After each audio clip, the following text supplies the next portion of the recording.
Better ingredients, and we have good ingredients for a really cracking match here today. NUIG against GMIT, the Battle of Galway in Pearse Stadium.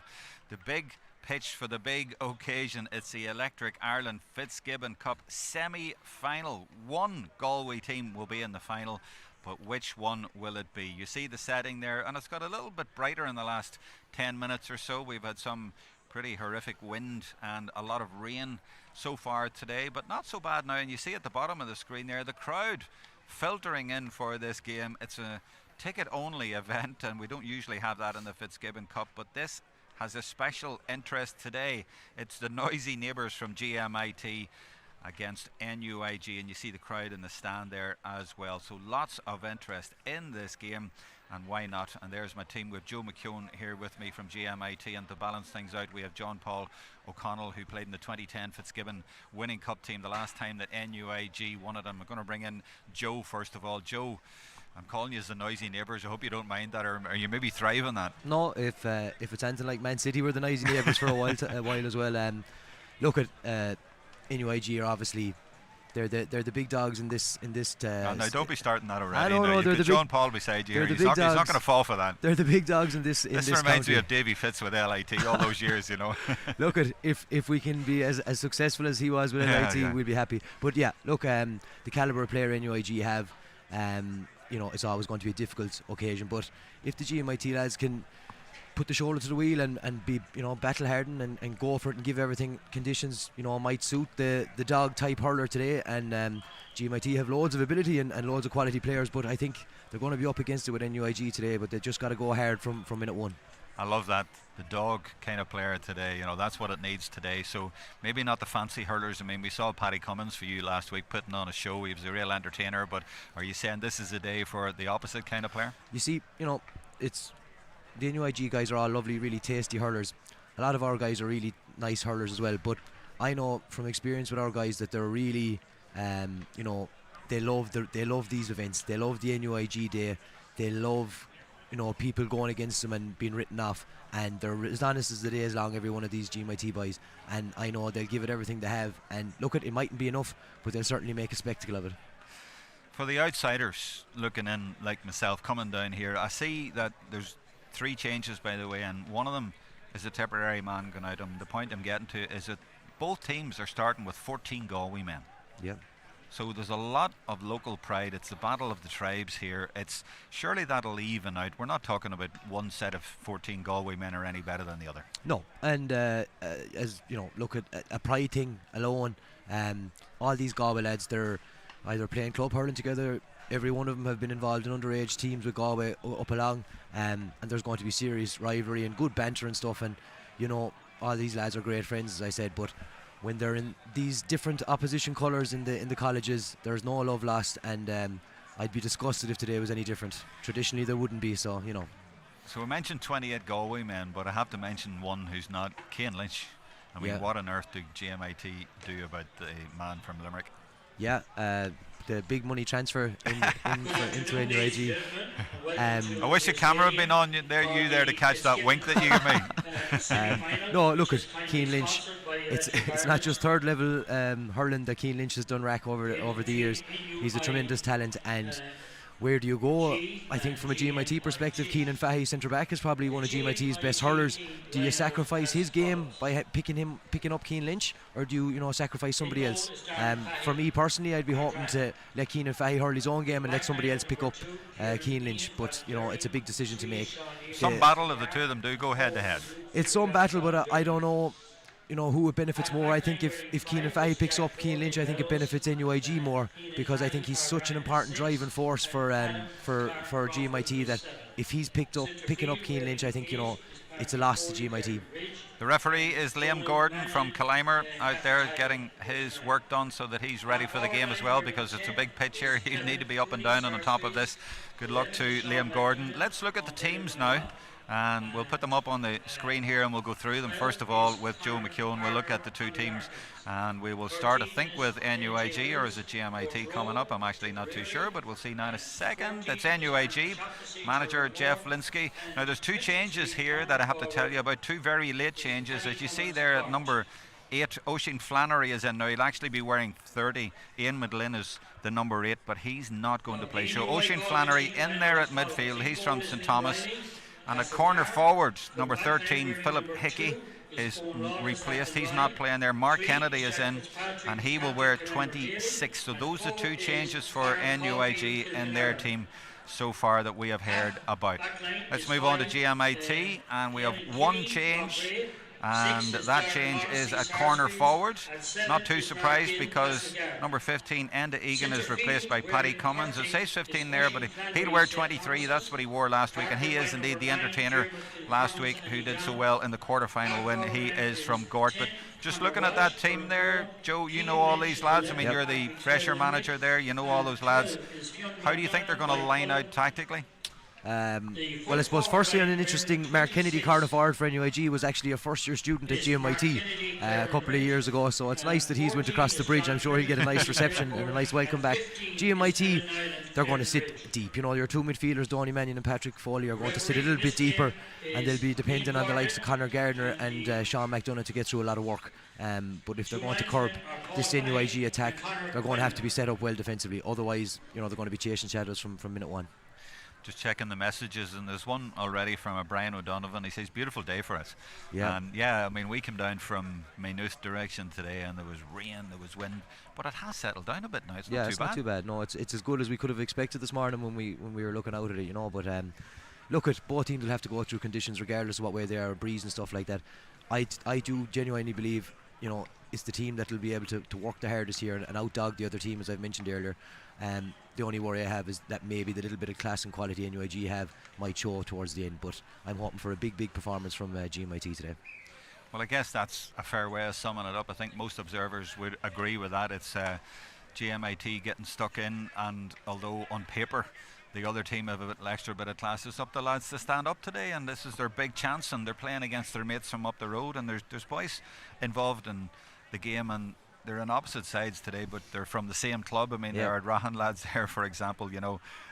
So they're all going to be really pumped up for this, and then it's a matter of getting down to it when the game actually starts. So it's an absolutely fascinating one here. You can watch on Facebook and you can watch on YouTube.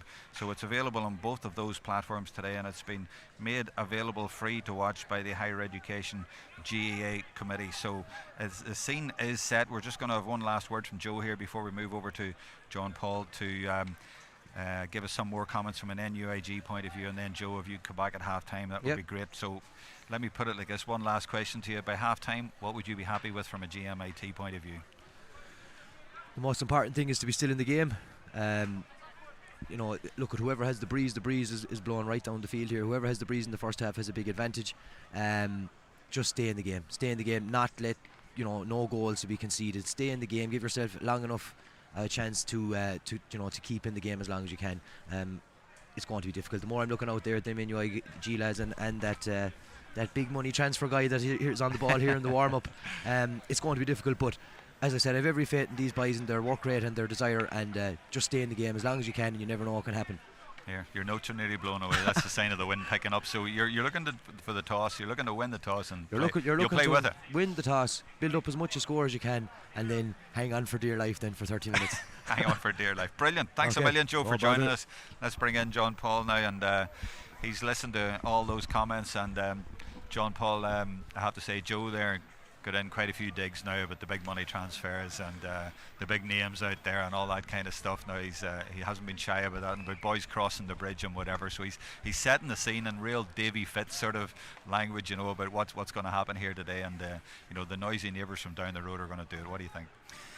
I wouldn't regard them as, I suppose, you know, the just the noisy neighbours at all. There's a lot of pedigree in that team, I think, today. You know, Sean McDonough. You know, I suppose if he clicks, if he gets going today, like we all kind of seen him, you know, playing county minor over the years and what he offers. Keenan Fahy at centre back as well, you know, kind of the fulcrum of the defence there, and so they definitely have a nice team, you know. Joe reckons there that maybe it'd be a better idea for Cianan Lynch not to go directly on Cian Lynch. What do you think? Yeah, I suppose that's the question. It all depends on, I suppose, the tactics and the setup of GMIT, really, and that's a kind of a question for any game, any team in the modern game, really. 11, whoever's playing at 11, be it Keane Lynch or whoever, tend to come out of there and they tend to roam and have maybe the freedom of the park in some ways. So it's about, does the 6 go with 11 and follow them out the field? Well, say you're in charge, what would you do? I would be leaving my 6, I suppose, in the hole to I suppose, just to protect the full back line, really, and kind of fill up that space there. And I'd be maybe looking at one of my midfielders or that to maybe pick up Keane Lynch. That's what I'd be looking to do. I would try to identify, I suppose, one of the maybe weaker NUIG players or midfielders, if there is one, and maybe leave him free, maybe more so than leaving Keane Lynch free, The announcement's going on here and telling us when the anthem's coming on and so on. I wonder if we could actually look at the NUIG team once more. We already looked at both teams earlier, but just now that we have John Paul with us, and John Paul, of course, you played in 2010 when the NUIG last won the Fitzgibbon. You've captained the team since then. You've managed the team, so you know what's going on here. You know what it's like. Just looking at that team, those 2 late changes now. Oisin Flannery in here, he'll be wearing number 30 in midfield, and also Mark Kennedy coming in at corner forward there, which makes it 14 Galway men now on both sets of players. And I know you were keen to mention that, but how do you think that team will line up? I don't really think it weakens the team. I mean, I was maybe surprised that Oisin Flannery, I was aware he was on the panel. I was surprised that he maybe hadn't had much of an input up until today. I was just asking about him actually before the game, and now all of a sudden he's actually starting. So I mean, he's a very accomplished senior club hurler here in Galway with St Thomas's, so he's certainly not going to, I think, weaken the team in any way. Mark Kennedy has been coming on as well in the games prior to this, and always seems to have made a positive contribution as well for NUIG. So again, I don't think he's going to weaken the team in any way. The only thing is, I suppose you'd be looking at those guys as substitutions previously, and they may have been able to come on and make an impact. Now they're not going to be substitutes, so but they still have the likes of Keane Salmon and other guys there, I think, who can come on and make a positive contribution. That's real strength and depth, isn't it? And they seem to have that. I mean, that could have an impact later in the game. Yeah, it could for sure, exactly. And as I said, I mentioned Keane Salmon. A day like today, it's kind of, it's kind of wet, it's heavy ground. He brings a real kind of physical presence, I suppose, and he could cause a lot of trouble there in around the square if he was introduced later. He's hard to handle. So yeah, that strength and depth is key. It's a bit gloomy here, and although it has brightened up a little bit, but there's one person we're going to spot. Number 26 for NUIG was mentioned there, Mark Kennedy. He's got the brightest pair of boots I've seen in a long time. Those are like luminous orange boots out there over there left as they go into the huddle, so we'll definitely be able to spot him. That's good for a commentator. We'll be able to, even to see him there. You see the 26, see the boots there, so all sorts of colours in the boots these days. Maybe not back in the day when you were winning Fitzgibbon.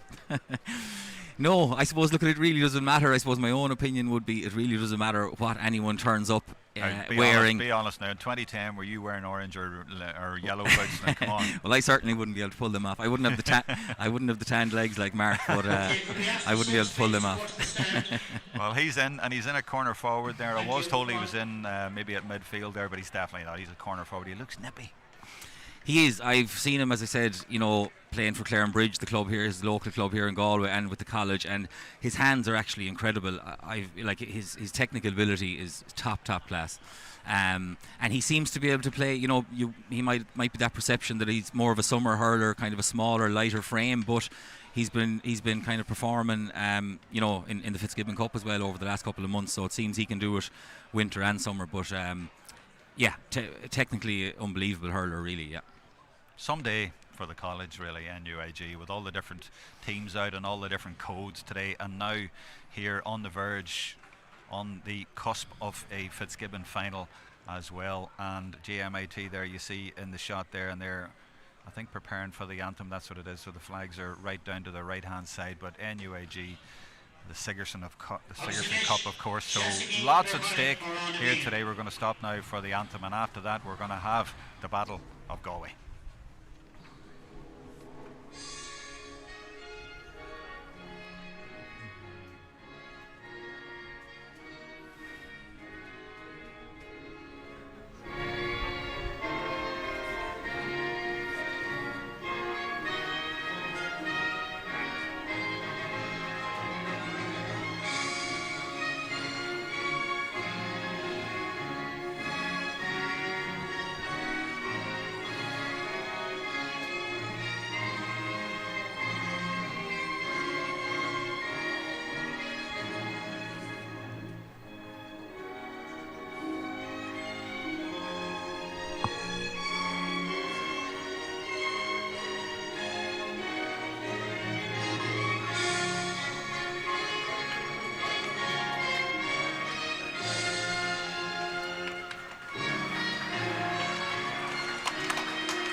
Just checking my messages on Twitter, and Patrick Curtis sums it up. He says it's a day for the dirty ball battles, and I think that might suit GMIT from what Joe McKeown was telling us. I take it you'd agree with that, John Paul O'Connell, from a NUIG point of view as well, as the ball is getting ready, or the referee is getting ready to put the ball in. Yeah, you can be guaranteed GMIT are going to bring that intensity, that work rate, that heart, that fight. No, I don't think NUIG will be found wanting in that department either. I think Jeffrey Linsky will have his charges well up for this game. Oh, absolutely. We're not doubting that at all. We are into the game, and it's the two Galway colleges going head to head here in Pearse Stadium, and it's GMIT in the grey and the navy shorts against NUIG in the famous maroon, formerly UCG, of course. They've been around forever at this level, and there goes the first effort at a score, and it's gone over from just inside the opposition half, and I think it was 25 who got that. Was it 25? No, it was 30. Of course, it was Flannery with the first score of the game from distance. Evan Nyland. Nyland, sorry, it was Nyland right at the start. Yeah, you're right.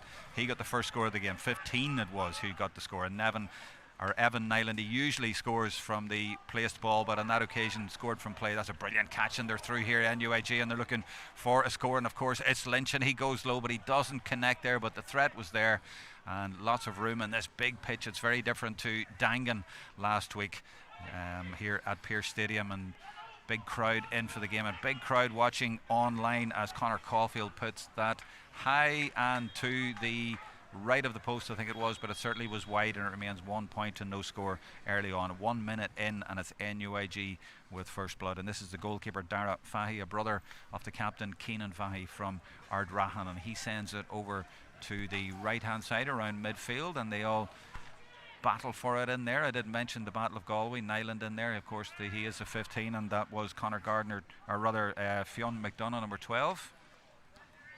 Cleared for GMIT down to the stand side, and nicely taken there by Donal Mannion, the number 9, and he comes inside. Now he's got lots of company there, but he dinks it back out very nicely to O'Shaughnessy. Spread in the attack now to AJ Willis. He's the Tipperary man. He got a goal last week, and he was very, very impressive. And has he got the equalising score? He has, and there it is, 1-1, and a very interesting start to the game. I was going to try and bring in my co-commentator here, John Paul O'Connell, but they are getting on with the game here, so that will have to wait. We go straight back into it, and that ball volleyed in mid-air and then beautifully taken, and it hasn't touched the ground yet.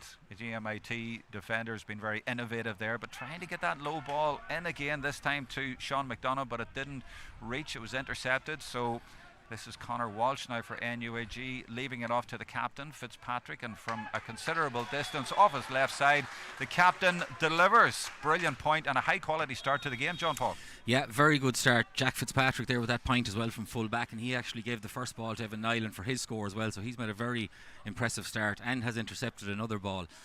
NUIG will be happy that Evan Nyland is on the score sheet early doors as well, so yeah, a good start. And as well AJ Willis, a great score as well against the win for GMIT. So both teams settling well, and I think we'll be happy enough in these early stages. Tactically, it looks like Jack Fitzpatrick, the captain, he's not playing in the traditional full-back area then. No, he seems to have stepped out the field. When GMIT have pushed back the field as well, he's almost playing as a kind of a sweeper role, really. And there should be the equaliser, and indeed the flag will go up. Kevin Cooney from Sarsfields makes it 2 points each. A nice lively start to the game, and glad to say there's no rain at the minute. Oh, brilliant catch, well watched there, deep in the defence by Adam Clark. And GMIT certainly not overwhelmed in any way, and the game hasn't descended into just a battle. There's lots of great skill out there. Now Lynch has brought it out for Cayman Killeen, and he's put it deep in there. Goalkeeper watches it all the way. That's good work by Fahy again. And GMIT knocking the ball around quite well here. A little bit of a dangerous game to be playing back there, but they're getting away with it, and they're playing confidently at the start, and then they're looking for this ball, this diagonal ball a few times, but intercepted again, this time by Caulfield. And as John Paul said, Fitzpatrick's in there as well, so they've been cutting out that ball through and then getting on the attack themselves. Now that's a considerable distance out, but brilliantly scored by Lynch. The hurler of the year delivers on the Electric Ireland Fitzgibbon Cup semi-final stage with a super score from distance. This is top quality fare so far. Drops down to almost the same part of the pitch where he scored from. Lynch is there again, as is Fitzpatrick, but it's O'Shaughnessy, Aaron, who gets away with it, and this is Willis out around the middle of the field and back to O'Shaughnessy, and a lovely little innovative bit of play by him, and it's spilled there, and this is a chance for Paddy Cummins, and he's through. Oh, you would have put money on him there, but what an amazing save by Liam Riley from Castlegar. That was the first big chance of the match, beautifully created, and we'll see it again. Oh, you would have put money on that hitting the top corner. Full credit to the goalkeeper. Yeah, Paddy Cummins, I suppose, probably had a bit more space ahead of him there than maybe he realised. He could have used that space, carried it another 5 yards and made 100% sure. But unfortunately, I suppose, from a GMIT point of view, he didn't finish. But a great save by the NUIG goalie. You usually see forwards in that position go low, and you know you wouldn't have thought the keeper would have got it, but that's maybe the one place the keeper would have expected it to be. Yeah, definitely. But I think the main thing was to bring it in and use the space in front of him and be shooting from 3 or 4 yards out as opposed to 10, you know. Golden opportunity for GMIT, not taken. Here's Kennedy at the other end with the orange boots that are obvious, that you can see them a mile away, and they are certainly twinkle toes in them, because that was a nice turn and a nice score after 6 minutes, and it's 4-2 now to NUIG. Beautifully taken by him and finished. And as I said before, I'll say it again, this is top quality stuff out there, as you would expect. These are top quality hurlers. I mean, you have the hurler of the year out there, and you have lots of other fantastic young talent, mainly from Galway. 28 Galway men out there starting the game, 14 on each side. That's Donald Mannion, and he has forced that, and they've got a free there, GMIT, so it should come back to 4-3, and Donald Mannion from Capitagle. But yeah, great to see so many Galway men out there. It really is an all Galway battle, apart from the obvious man out there from Limerick and one from Tipperary, who are two fantastic hurlers as well. It is, and you've Kevin Cooney standing over this free from the, I suppose, the Cooney dynasty in Sarsfields.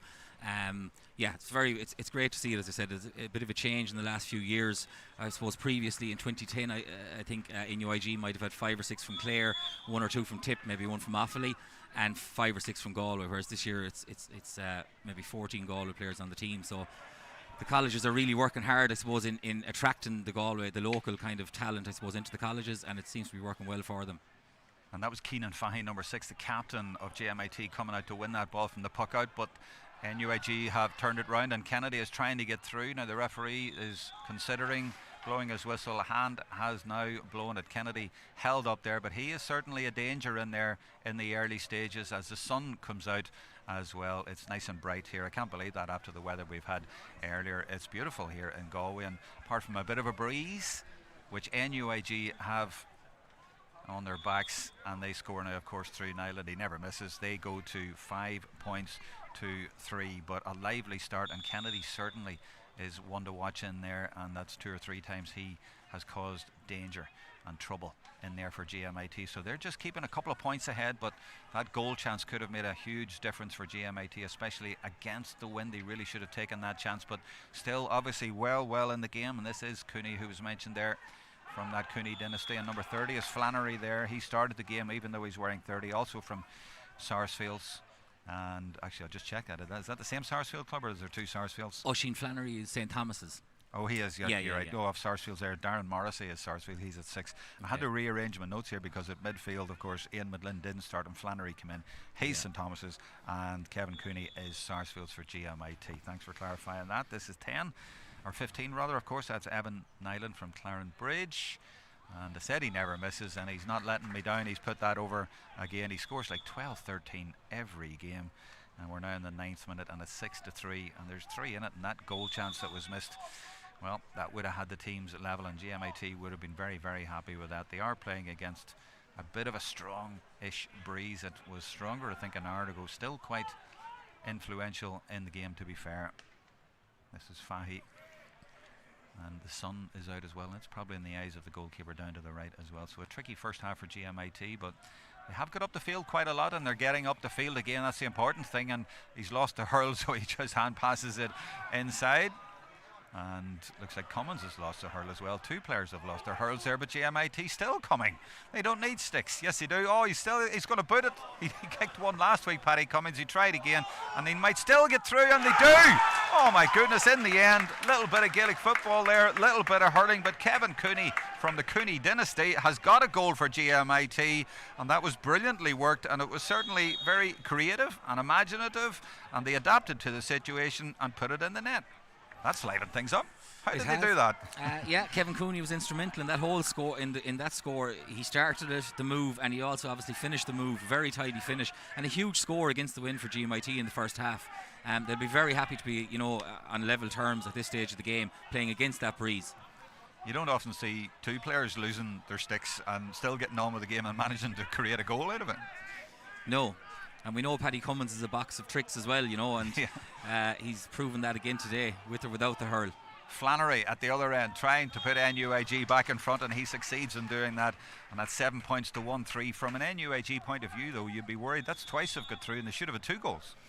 Yeah, you would be a little bit worried, and NUIG have made a few poor decisions early on as well. I feel they maybe had opportunities for pints, or maybe shot from poor positions early on, or Keane Lynch was in on goals, there was a guy inside him, he could have passed it to him, so they could rue those mistakes, But look, lots of room here, because Mannion has carried that forward to AJ Willis, and now they've eventually repelled that attack NUIG, but there was lots of room to start with, and the midfielder Mannion got away quite easily from his man. And there's a heavy challenge going in on McDonough from Sean McDonough, the 2 McDonoughs out there, but NUIG do come away with it, and Conor Walsh is there now. He's surrounded, and they do get the free in the end, and Nyland will come over. But really enjoyable start to the game, isn't it?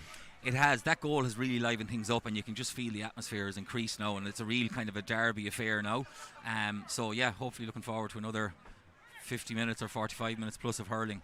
There's a man injured down there, so we'll go to the YouTube messages, and Conor McGrath makes the point that playing with the wind in hurling is often a disadvantage as teams don't know how to use it. That's an interesting point, and we will see, trying to look to see what else there is there, but yeah, huge miss for NUIG, that goal, but they certainly got back and got another one, and there is a point now for NUIG to put them 2 up. Very, very interesting game in the first half so far, and thank you for those comments. We're going out on Facebook and on YouTube. You can't take your eyes off this for a minute. It's only when there's an injury that you get to look at the comments, but please keep the comments coming. This is Nyland now, and he has missed one. Now that one was from play. He certainly never seems to miss from the dead ball, but that one from play goes wide, and it remains a 2-point game. It's 8 scores to 4 scores, so they've scored twice as many, but of course a crucial goal in there. That's Jack Ford, and he puts it deep into NUIG territory, just inside the D, and it's broken nicely here, and again they're trying to get through for a goal, and NUIG labouring to get away with it, but they do, and it's Fitzpatrick who tries to give it to Conor Walsh, but he's intercepted there, and Walsh gets it again and gives it back to Fitzpatrick, but as I said, they are labouring in there to get away with it, and that is down to the pressure that is being applied. And there's a man down for GMIT, but they're playing on with it, and Willis has given it to O'Shaughnessy, and he's put it to the left and wide, and there'll now be treatment out in the middle of the D area there to a GMIT player who's just off camera there. The camera might be able to pick him up now. There he is. So there's a GMIT player down at the moment. And I wonder actually, John Paul, if you wouldn't mind giving the headset over to Joe McKeown there, because Joe was in at the start of the game, and I'm really interested to find out, just while we have a break here, to find out, Joe, what you think of the proceedings so far. Look, it's been a terrific start from a GMIT perspective. NUIG haven't made use of that breeze really at all, and it hasn't really affected GMIT playing against it. The only thing you will say is we have missed a chance or two inside that, we will need all these goal opportunities to be taken. And I've just noticed there in the last couple of passages of play like that, we've taken the wrong option with a pass where we went the wrong way, or there was goals on. But certainly that NUIG full back line has been leaking goals in this championship. Now they've been putting up big scores on the other side, but if they continue to play like this today, GMIT will punish them. Okay, thank you for that, Joe McKeown. He is the Freshers hurling manager at GMIT, so good to get his perspective on the proceedings so far, and he's relatively happy, but he thinks that they could have had a little bit more there. We've John Paul O'Connell as well, who's a former NUIG Fitzgibbon Cup winner in 2010 when they last won it, and they're looking to get back into the final again, but at the minute they're only a couple of points ahead, and Paddy Cummins now is trying to do something about that. He's missed one goal chance. Has he got that one? That might be over to the left. I'm thinking, yeah, he's just missed that one. He's not quite on his game today, but he's a good player, a silky player, and he is inside. And as Joe McKeown said there will be goal chances there. NUIG have let in goals, and they've let in one already today and should have really let in two. They're solid at the back as well, as you see, and they're popping the ball around really confidently, and that's good work by their number 3, Sean Neary from Castlegar, but it's well collected. Cayman Colleen in there after his captain did the dirty work, and now that's been fired from distance towards the post from Nyland, but just to the left and wide. So very entertaining first quarter in this Electric Ireland Fitzgibbon Cup quarterfinals. The goalkeeper is Fahy from Ardrahan, made a brilliant save in the quarterfinals last week. He drops it around the opposite half. In fact, it's gone over the halfway and it spills there nicely, and the first man onto it was Conor Gardner. Tries to get it in, but this is better defensive work, and Fitzpatrick plays a little 1-2 there with Darren Morrissey, but that's an injury and it looks a nasty one too, and the referee indeed has stopped it there. He looks to be in a lot of pain there, Darren Morrissey from Sarsfield's coming out with the ball there, and we don't like to see that. He is clearly in pain there, and we don't want to be focusing in too tight on that, but that was an unfortunate one there. That was nasty. That looked nasty. Yeah, he seems to be in a lot of pain there. It's possibly with that level of pain, maybe a cruciate or that, and hopefully don't say that. Hopefully not. Really hope it's not, but it doesn't look like a hamstring or a calf or a muscle strain anyway, so yeah, hopefully not. It was certainly bone shuddering, and he's gone down there, and hurlers obviously don't go down unless they're hurt. That looked a nasty one there, so I imagine we'll have a hold up here for a few minutes, and he is in there at centre half back, and he was playing quite well there, and they were seeming to get the terms with the GMIT attack, and he was just coming out with it there. I actually glanced away at the vital moment. Was it a hurl that hit him, do you think, or what exactly happened there? Did you see? I think he just twisted his knee possibly when he was coming out. Now that's from here, I'm not sure obviously, but it's just the grimaces, I suppose, and the pain that he seems to be in. That's why I'm just thinking it's serious, but hopefully it's not, and hopefully he's okay. Again, very important part of the spine of that NUIG defence. Himself and Jack Fitzpatrick are actually playing quite very well today. Have started quite well there. So yeah, hopefully it's nothing serious, and that the player is okay, and able to continue. That's, I suppose, player welfare is the most important thing in everything. I know it's a big derby and a massive game, but player welfare is most important, really. Yeah, it's unfortunate now because the game had been going so well and all the skills were being shown out there, and both teams were up for it, and it was an intriguing situation, an intriguing battle, and both teams playing it the right way. So it's unfortunate that we've had an injury there to Darren Morrissey. I've seen a few injuries so far in the college's games, and it's going to happen this time of year with the tough grounds and so on, but hopefully Darren will be okay here and we will be able to get on with the game. The sunshine out here in Galway after a storm this morning, and we're expecting more storms, but the sun has come out for this game and we're really enjoying this so far. And NUIG now have a bit of a problem. They're warming up a few men, and I see, I'm not sure you'd call it a stretcher, but they are bringing some sort of a platform on, but he does seem to be getting to his feet, which is a good sign, and that's means hopefully the stretcher contraption will not be needed, but he is hobbling, but at least he's moving. That's the important thing, and he's not holding his face in the pain anymore. So looks like he's coming off, Darren Morrissey. That's not a surprise, and he's going to get a round of applause from the huge crowd here in Pearse Stadium. And it's hard to tell whether he'll come back on or not, but it is good to see that he's moving and he's walking on his own. He's not being carried, he's moving gingerly, but at least he's mobile and he's coming off there at the minute. Trying to see who's coming on there is 25, who is taking off his top for NUIG, and that is Niall Collins. So he is coming into the play. Have you any thoughts on that, John Paul O'Connell, as we go to start the game? Where will he just be like for like? I don't know, he seems to be maybe midfield picking up Donald Mannion, so maybe they've dropped back one of the midfielders, but we might get a bit more clarification on that in a moment. Okay, let's get back to the play in the meantime, as Keenan Fahy, the captain of GMIT, and the green helmet there, goes back to sweep up, but as I say that, he actually made a bit of a mess of that, but he does get a block in, and that's Kennedy going for it now, and off the ball. We will keep you up to date with the change and whatever happens there, but NUIG might be through for a goal. They are through for a goal. Oh, and he's dropped it at the vital moment there. Fleming looked for all the world that he was going to get a strike, and NUIG have not had a goal chance so far, and that looked to be the moment. But as soon as the door opened, it was closed. Oh, what a brilliant steal at the other end. We are seeing some fantastic skill. What an exhibition of hurling out here today, and he's still going, Cooney, and he's going for goal, is he? No, he puts it over in the end. A brilliant piece of play. Or has it gone wide? No, it's actually gone. I think it might even have been deflected, but the referee is bringing it back, I think, for a free in. But that threat is there, John Paul, every time from Cooney. He's an exciting talent.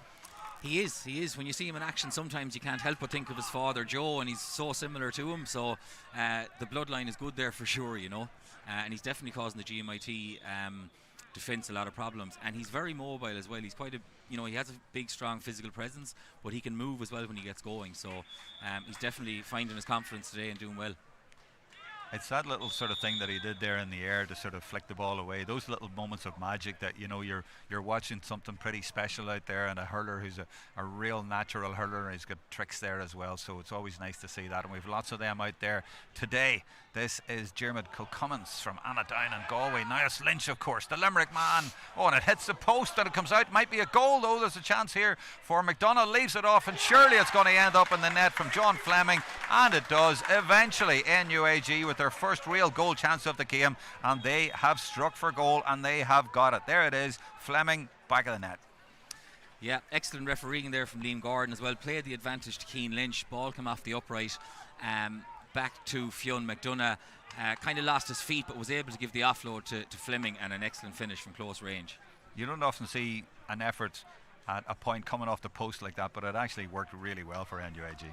Yeah, there was definitely, I suppose, a grain of luck in it as well, you have to say, when it happened like that. But you know, a good execution, and he took his opportunity. Now, you were watching off the ball. Where exactly do you think has Niall Collins gone? What has happened tactically? No, he's actually there? just got into the half back line, I think. I think Donal Mannion is actually playing more in the midfield, or in the half forward line now for GMIT. So he's just slotted in. Yeah. Like for like. Okay, back with the play. 21 minutes gone. In the 22nd minute, GMIT rocked by that goal, and now there's a bit of daylight between them, and the man who got it, Fleming, is causing trouble again. He's getting stuck in there, and Willis is out there. There's the two red helmets out there. That is the 13 and the 12 for GMIT. 12 is Conor Gardner, and they stand out there in that little melee out there, you might call it, as they try and get the ball out of there somehow. A little bit of stalemate there, but in the end I think that's Willis who comes out with it actually, and he wins it and gets it in towards Cummins, but it doesn't stick this time. And NUIG seem to have tightened up at the back there. It's the ball not getting through as much, and actually the ball was played through, I think, actually by Patrick Foley. He's a number 8, also wearing a red helmet for GMIT from Clarenbridge. Same club as Evan Nyland on the opposition today. So it was him who got it out of that little ruck and put it forwards. But GMIT have scored 4 times. That's one way of looking at it. They've been dangerous when they've gone forward. And actually it's 1-4. I think we have it wrong on our scoreboard. It's 1-4 because a few minutes ago Cooney put over that free. It's 1-4, so they've scored 5 times, but there is 4 points in it, and due to that goal a few minutes ago, there's a bit of daylight between the teams for NUIG, but the wind has died quite a bit, and although NUIG have it, it's not insurmountable when you're playing up the pitch, and GMIT have done quite well against it, and we'll be looking forward to having it in the second half. But I guess having in the wind and playing with it are two different things. GMIT, way off camera I can see, have their captain Fahy dropping very deep in and around the house there, so he is minding that area because Kennedy is up there. In fact, there's 2 NUIG men up there as Nyland gets ready to strike this. Now I say he never misses. This is a real test. Look how far back he is. He's basically in Salt Hill down by the coast, but you nearly put money and I'm still getting it. But that one goes to the right, and he does miss that time, but that one is forgivable. 24th minute, and the goalkeeper Fahy goes shortish to Clark, and he sends this one diagonally into the attack, and it's batted down nicely by Mannion. This has been well worked, but this is the ball they're trying to get in, and NUIG have really tightened up there. Owen Lawless doing well on this occasion, and that's confident play, giving it across to his goalkeeper. And yeah, they're dealing a lot better at the back than they were in the first 15 minutes. And Kennedy is there, but so is Fleming, and what a peach of a ball inside there. Lovely vision, but a lovely hook as well. We're seeing all the skills today, and now Kennedy to finish it off, though. He started it, he ended up finishing it, and Kennedy has been influential in this game, and that's why NUIG have now got themselves into a 5-point lead. And again, it's GMIT going short, and this time they go to their fullback Neary, and again he goes for that diagonal ball, trying to get it into their forwards, and Cummins goes for it again, but they can't get him in the ball now, and Lawless is doing brilliantly in there, the number 2 for NUIG, and that will be brought back for a free. Yeah, an intriguing sort of tactical battle going on now, and NUIG, John Paul, seem to have gotten top at the back there. They have. I was just thinking GMIT have started using the sharp hook out quite well. They're getting it away quickly, especially against the wind, and they are winning primary possession, but maybe the second ball in, or what they're doing with the ball after they win primary possession, isn't maybe as good, so they maybe need to work on that a little bit, because inevitably they seem to be hitting it along into the NUIG defence, and they have an extra man there, or a sweeper to clean it up every time. And I think on that, Jack Fitzpatrick's distribution as well, I've mentioned him a few times, but his distribution from the back has been excellent all day. So yeah. And from a GMIT point of view, you'd be a bit worried that Paddy Cummins just isn't getting into the game. They can't get him in there. Yeah, no, there is space in there. I think he probably, the last ball that went in was kind of on top of him as a 50-50 ball. He might prefer a ball out into the channel, out to his side. He might have a better chance of winning that. Lynch pops over another point there. The catch was from Connor Walsh. The finish was from Lynch, and he just does that with so much ease. And that is another score, moving it on to 111. And NUIG, the last 5 or 6 minutes, have just been pulling away. And the goal for GMIT brought it back level, but that seems a long time ago now, because there's 7 points in it, and we're in the 26th minute, and NUIG in control at the moment now. That ball is going to be cleared. It comes to Fahy, the captain. Gives it short, but O'Shaughnessy is surrounded. And this is Gardner. Now they go for the ball in towards the full forward line that has worked for them a few times. They at least have possession in there now, and that's a difficult angle, but he puts it over his shoulder, and where's it going? It's actually not even going to go over the bar. It's going to drop short, and the goalkeeper got knocked to the ground there. Referee says play on. It was McDonough who put the ball in, and the goalkeeper, of course, Liam Riley. And shall we say he ran into traffic there. He didn't get a free for it, but how did you see that one, John Paul? Yeah, to be honest, I thought he was a bit maybe naive. He wasn't aware that the challenge was going to come, or that the forward was so close to him, and was just a bit naive, I suppose, really. And he did take quite a strong hit. So I think the referee was right to play on. It's a free now, an indirect free for NUIG, as they had possession. So it's just for, I suppose, a stoppage for player welfare rather than a foul. Okay, we're coming up to the 28th minute of the first half, and as I was saying, 7 points in it all of a sudden almost. Yeah, and I think NUIG will need that. I think the goal has really helped them maybe to find their feet again and just breathe a little bit, and it's just instilled a little bit of confidence throughout the team. So they are starting to find their feet again a little bit, but I think they'll need all of that. There is quite a strong breeze there from the Ors Bohern Athra end down towards the Salt Hill town, which NUIG are playing with. So certainly a lot easier shooting with that breeze than against it. So there is a few points in it, so they'll need any lead that they have, I think. So Salt Hill's that way, down Salt to the right. Salt Hill town. Okay. Yeah. That's right, yeah. Well, I was coming in that way, but I'm trying to get my geography right. Yeah, it's over that way, yeah. So we're basically on the coast, and we have a strong wind here, and NUIG are warming up their number 16, Conor O'Neill, to see if he's needed, because there's no sign of Liam Riley getting up after that hit. He's still down getting a little bit of treatment. What's interesting, though, is there's on YouTube, I'm checking here, and there's 2,500 watching on YouTube, more on Facebook and more on the ground here. Shows the interest in Fitzgibbon, but I don't need to tell you that, but in 2022 it's good to see. Yeah, it is. I think this game has really kind of whet the appetite of hurling people in Galway, especially. It has been kind of the talk of the hurling world, I suppose, this week. There's so much local interest, and as I said, both colleges are doing an awful lot really to develop hurling in Galway, I suppose, really. And as I said, there's a big shift from years ago now, where both these teams have maybe 14, 13, 14, at times even 15 homegrown players, I suppose, on their team. So I suppose it augurs well for maybe hurling in Galway as well going forward, because it's a brilliant platform. It's a great opportunity for these players to get exposed to, real high level hurling and, pit themselves against some of the best players in the country. So it's a great opportunity for them all, and it can only do their development good. Well, as I was saying at the start, both teams started with 14 Galway men, so 28 Galway men out of 30 out there. Now Conor O'Neill, who might be coming on here, is actually from Ballybrown and Limerick, so he might upset that a little bit. And there was another change earlier on, of course, wasn't it? Darren Morrissey went off, and was it Niall Collins come in? Yeah.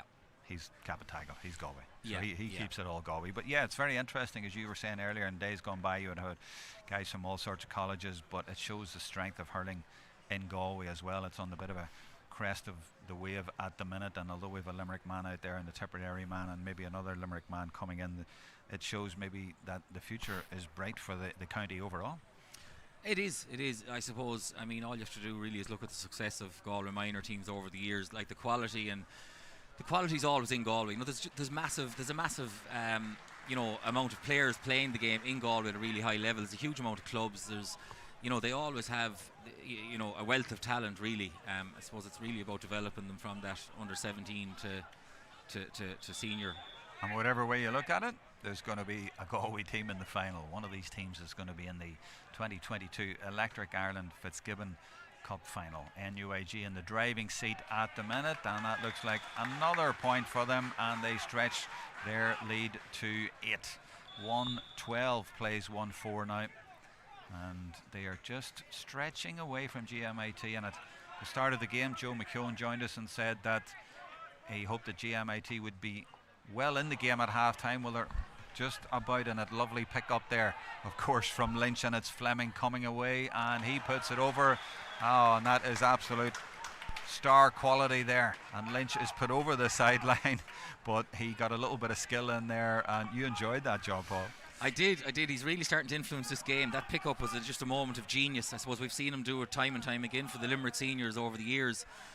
Just kind of hopped the ball off the ground into his hand, and again created a score for John Fleming. So I think Lynch is really starting to have an influence. He's won a couple of frees, he scored 2 from play, and he's and here he is again. A couple of assists as well. And Kennedy's got a few skills as well of his own, and this is Fleming who got the goal. He's trying to burst his way through. He's outnumbered and surrounded there, but Kennedy comes in now to try and get it. GMIT might eventually get this one away. They started brightly in the first 15 minutes, GMIT, but it's been all NUIG since then, and the block coming in there from Mark Gill, the number 7, and you see now a little bit of tension there between these first class rivals. First class stuff indeed today. We're in the 32nd minute of the game now. 113 plays 1-4, 9 points in it, but do remember the NUIG have had a strong breeze in the first half, and GMIT will have that in the second half. Oh, lovely connection there by Adam Clark. That's absolutely fantastic, and it might fall for Paddy Cummins, but no, NUIG, as I said it before, have been defending really well in the last 10 minutes or so, and of course, as I say that, they give away a free, but what a connection there from the sideline. Yeah, a great strike. Kind of a poor free to give away there, really, from NUIG's point of view. I think it was Niall Collins that came on there, the substitute. I suppose GMIT player is back to goal. Was no real threat, kind of, but they wrapped the arms around him and fouled him. And now an opportunity for Kevin Cooney. And he goes short. He doesn't just take a score. In fact, he gives it to Willis, but he's dropped it and made an absolute mess of it, and is now surrounded. Gets it away. They might get a score in the end. Lots of room here, actually, I'm thinking. So he just steps inside, and eventually, has he put it over? He has, and that is Sean McDonough from Mount Bellew, eventually getting the score that we expected to come from the free. But more importantly for GMIT, it gets him back on the scoreboard, and it's not all NUIG, nearly all. This is Fleming. Lots of grey jerseys around him, including the captain of the team, Fahy. The referee blows in the end, and I think it's an NUIG ball, is it? I think it is. We're now in the 34th minute of the first half, and Fleming is going to take this. Where's he going to go with this one now? This is a tricky one. It's Mark Kennedy with the boots. It is, of course, yeah, it's Mark Kennedy, and he's easy to spot even away over there. And Nyland, little give and go from Nyland, and then has a go at it and thinks he's going to get it. He does get it. That's a brilliant effort, and he was almost over the sideline there in Nyland. He scored the first point in the first 30 seconds, and he scored another one now, and that's 114 to 1-5 now in the 34th minute of the game. And the crowd gone a little bit quiet here because it's been a little bit one-sided the last while. Now that will be a free for GMIT. They might get one in it, and the referee's going to move that forward actually, because he didn't like the back chat after that decision had been made. So coming into the 35th minute, and it's sort of score for score at the minute, but daylight between the teams. Coming up to half time, and this is Cooney. Last time he went short. I don't think he'll bother trying that this time. He'll just want to pop it over, and his management will certainly want that. That's Mike Ryan, by the way, and the management, John Paul O'Connell, because you know that he was a trainer at NUIG back in 2010 when you won the Fitz. Yeah, and that just shows the nature of the derby. He was the trainer in 2010. Vincent Mullins was the manager. He was the trainer, and in 2011 he subsequently managed NUIG actually. So yeah, I know he's on the sideline for GMIT today. Oh, lovely little take there by Mannion, and he speeds away, and they always seem to have a bit of danger about them when they go forward. They do go forward with intent, but that's really well done by Conor Caulfield getting back there for NUIG. I think it was his tackle there that turned that round, and GMIT starting to run down alleys here and their dead ends. Yeah, great covering there by Conor Caulfield, as you said. Just came back, got in front of the Donald Mannion, which is no easy task. He's a very pacey player, and got a touch on the Schlither to just dispossess him. 36th minute of the first half.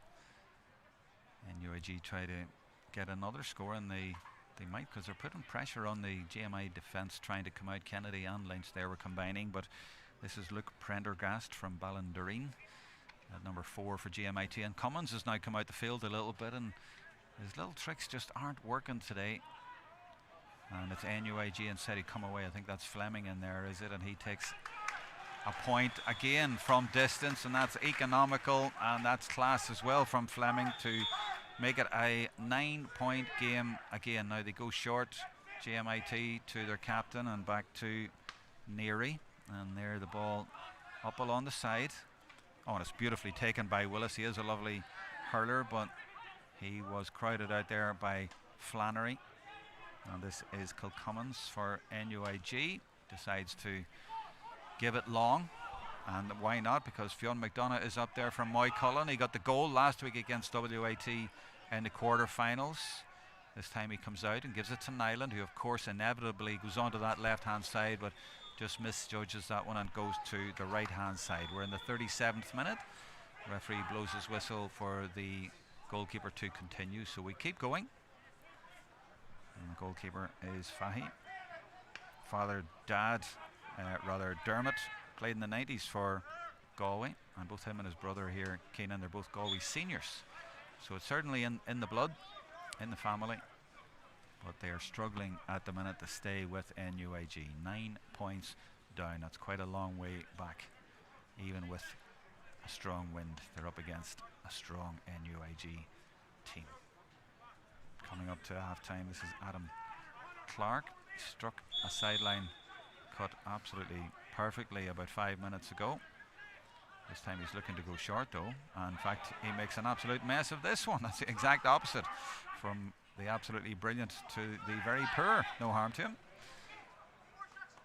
And this is O'Shaughnessy trying to get through, and he does get through in the end. He manages and gets onto his left side and puts that in, but the goalkeeper has recovered in more ways than one, and he deals with that. Referee is looking at his watch, but letting play continue in the 38th minute, and it falls nicely from Lynch to Kennedy to Nyland on that left side. He darts inside, drops the shoulder, but the referee, I think rightly, says that he overcarried, just took a little bit too much out of that. You could see what he was trying to do, and the referee is blowing the whistle for half time. No time to take that free. An entertaining first half, big crowd here in the stadium, big crowd online as well. And your summary of the first half, John Paul O'Connell, you played Fitzgibbon, you won it in 2010 with NUIG. What do you think of that today?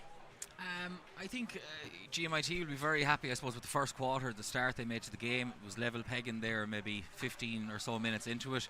Since that, I think GMIT have kind of taken control a little bit. I think GMIT have maybe struggled with the second ball after winning primary possession from their puckouts, and basically the distribution hasn't been as maybe good as they would like.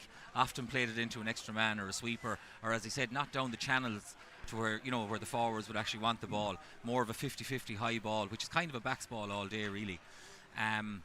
But yeah, I mean there's a strong breeze there. 9 points in it. I mean, you just never know in this game, especially with a breeze like that. Certainly there's a lot to play for, and it's by no means over or anything like that. Absolutely. I'd expect you to say that, mind you. I hand that over to the GMIT man till I get a bit of balance here and see what they think about it. 9 points down at half time. Joe, John Paul says certainly not over yet. 9 points isn't insurmountable, of course, but it's a fair way back. Yeah, it's a fair way back.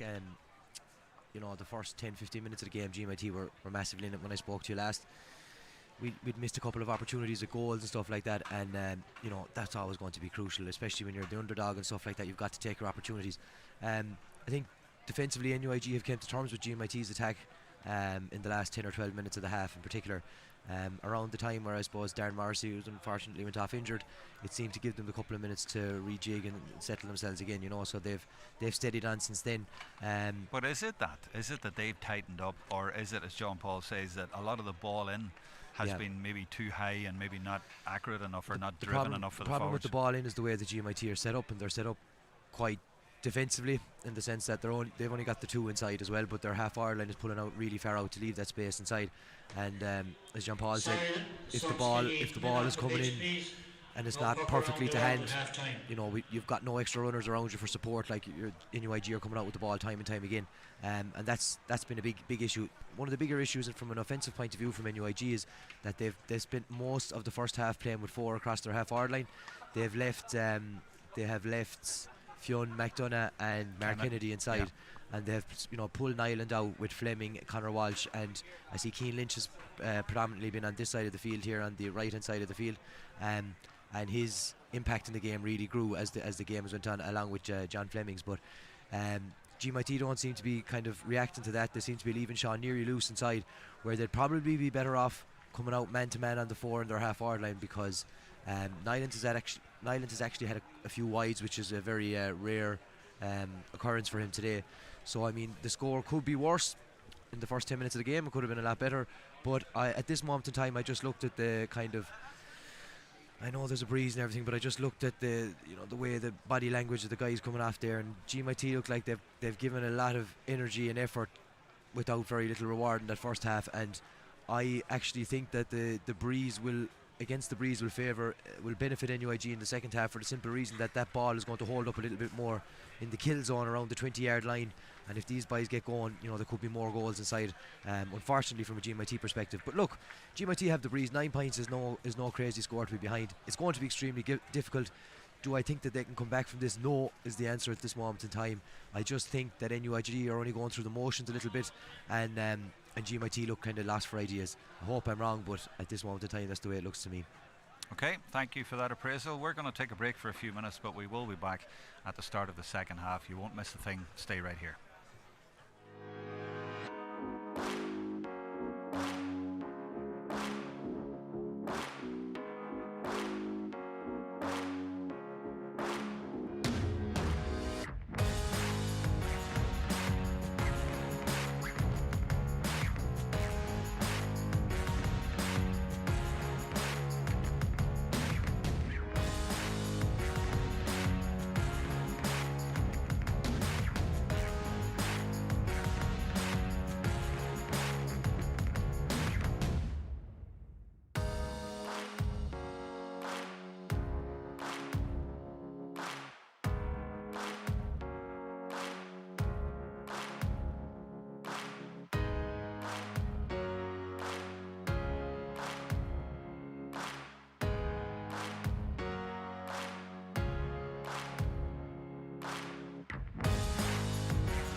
Welcome back to Pearse Stadium. Joe McKeown is with me from a GMIT point of view, and they're the first team out for the second half. What do you make of that, Joe, and what do you see any? I'll have a look around to see if there's any new numbers out there, but what do you think tactically they're going to do? There's one change made anyway. I see Egan is in there, and he is 15. Yeah, he's from Kilbacon. He's a top class hurler. Now, has he come in for Paddy Cummins? He has come in for AJ Willis from Portroe and Tip by the look of things. Yep. So look at Enda's been out with a hamstring injury, and he's been a big loss actually to GMIT himself and Ronan Murphy from Tommy Larkins. But Enda, these conditions will suit Enda in the sense that he's a brilliant striker of the ball, and he was very confident he'll go left to right, he'll go from distance, and you know what, if he's on form, he's as good as what's out there. So he's a boost to he's definitely a boost to GMIT. AJ Willis, it just wasn't working out for him today. He wasn't getting on too much primary ball. But he was like the rest of your team. He was bright at the start. Yeah, bright at the start. But you look at 5 minutes, it'll mean nothing for you. So hopefully now we can start positive at the beginning of this, get a couple of scores, put them under pressure, and see how we go. And there's NUIG coming out now, and I'm trying to see if there's any switches there, but I don't see any. Tactically, do you think they'll just drop a bit deeper? I think NUIG have to give up the opportunity, give up the risk of being well beaten by just going for it and just going man to man and going as attacking as they can.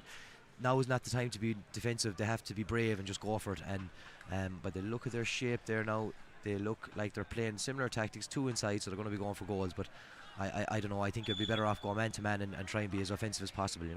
Okay, thanks for that from Joe McKeown. We'll bring John Paul O'Connell back in. He's our NUIG man, one of Fitzgibbon with them the last time they won it in 2010.